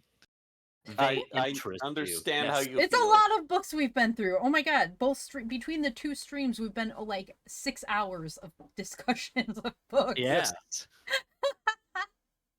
Would you say you're satisfied with what you got out of this box? Oh, Sophia? absolutely. Where does everyone order their books? I mean, depends. Thrift books is great if you want used books for a very decent price. Mhm. Especially for ones that are harder to find and out of print. I like thrift books a lot. I try to avoid Amazon at all costs. Yeah, likewise. Typically Mhm. Barnes and Noble. Mm. Sometimes can half go price books. It depends. It really depends. Yeah, Um, I get most of my manga from a Viz subscription, which is Okay. like $2 or $3, Nice. and gives you access. I think you can read like 100 chapters for free a day. Nice. Wow. I have yeah. There's some series that aren't readable like that, but all of the big name ones are. Yeah. Mm. I have the Shonen Jump app, which is like $2 a month, and you could read. Yeah, Oh. it's that one. Yeah, That yeah, also yeah. gives you access to Viz. Yeah. Oh, it does. I didn't know that. It's the Huh. same parent company. Are they on Just the two same different app? apps. They're just No, different- they have two different apps. Oh, I'm gonna have to download that then. But as far as I know, it's the same subscription. Okay. Okay. Let's check that out. Because the other one I have is Billy Comics. And that's a Mm. lot of Right. like the Chinese ones and stuff because I've Mm-hmm. the Grandmaster of Demonic Cultivation or the founder of Diabolism is not on there because it's being published right now. But Heaven Official's Blessing is on there because it's still being written. In fact, chapter 93 came out yesterday. Oh, it was glorious. It was a great chapter. I was like, I was cackling. I've read it like 5 times now. because it's so good, because Xie Lian's not being, he's kind of being punished, so he's stuck in he finally has a palace in heaven. They built Xianle, his old home, so he finally has been there long enough for them to build it for him, and they're like, you're going to be confined there. And of course Hua Cheng is not having it, so he shows up. He manages to like open a gate and just like pull him through it, and everyone's like, oh my god, he's escaped. And then they're like in the array, like, where did he go? Somebody get Lin Wen, everybody, like, we gotta find him. And then Hua Cheng uses his ability to communicate and is like, hello everyone, and it's just dead silence in the array, because they're like, oh shit. And they're like, come on and get, I'm not spoiling the story, it's one chapter, and he's just basically like, feel free to try to come and get him if you want. And like, no, only one of them shows up, and it's more because, great, you're out of there now I can fight you. And it's not even to fight Hua Cheng, it's to fight Xie Lian. It was so great. I'm like, oh god, I have to wait another week for the update. But yeah, and there's a couple others I've been reading that are Chinese that are pretty good, but nothing is as satisfying as Heaven Official's Blessing now. So it's like, what the hell? All right, that's it. That's the end of the box. So, Yay. let's see. Waste, what are you doing this week? Oh, let me see. On Monday, I am going to be heading back into the darkest dungeon during my gameplay stream. Wednesday is probably going to be some more grime if anyone wants to come and watch me be killed over and over again by bosses until I finally figure them out. And then Friday, I'm thinking of doing an art stream Friday because I haven't done some of those in a while. Thank you, Julian. Yeah. It was great. And I'm so happy, Waste. Thank you for funding the rest of that box so we could do this. You are more than welcome, and I will do it again. Kanabo, any streams coming up for you? I'm actually going to try to stream this upcoming week. Going to try to stream Friday for at least a couple hours, maybe. Okay. Play a little bit of Zelda, Tears of the Kingdom. Okay, sounds good. Matsu. Okay, so Tuesday, I polled my dear scholars on this. Poll's not done, but it's pretty clear. Tuesday, I will be playing Space Quest 1, the original point-and-click Space Quest. Kind of excited. I haven't done a point-and-click game in a while. And Thursday, of course, at 8 p.m. Central, I will be, I don't know what it seems like it's important. I'm not, maybe it's not that important. I don't know. Oh yeah, I'm going to be reading collab read with you, Sophia. Yes. Scarecrow of Oz. Hooray, more Scarecrow. You read the evens and I read the odds. Yes. Let's see. As for myself, tomorrow I'm either going to play Cat Cafe Manager again, or if Lorelei is available, I guess we'll do Observation Duty. Bye, Zen! Yes, later tonight is movie night. And then Wednesday we'll be finishing The Railway Children by Edith Nesbit. Thursday we'll be reading The Scarecrow of Oz with Matsu. And Saturday, provided we don't have any more severe weather that triggers a migraine, we will be reading more of Lamort d'Arthur. Yes. Nice. And then at movie night tonight at 7 p.m. Central Time, we are watching Muppet Treasure Island in honor of Matsu's finishing Treasure Island. I almost said Treasure Planet. I'm like, nope, wrong movie. Or wrong book. Not even a book. I mean, if anyone wants a follow-up, that wouldn't be a bad one to go with. Yeah, that definitely would. I feel like there's a lot of people who haven't seen that. Oh, yeah. It's such an, it was, oh, God. So wrongfully bashed when it came out, and it's such an underrated classic. It really is. There's so many that are underrated, and it's like, god damn. Crusader, thank you for doing the shout outs for everyone. All right, let's see. I think we should definitely go raid Lorelei. She's doing art. We're talking books, so definitely let's go do that. Let's do it. Yay! Everyone, thank you for coming. I appreciate you all. And let's see. Lorelei, get ready to raid. We're heading on over. Let's double her number. We'll see you next time, everyone. Bye. Hey, everyone. Bye.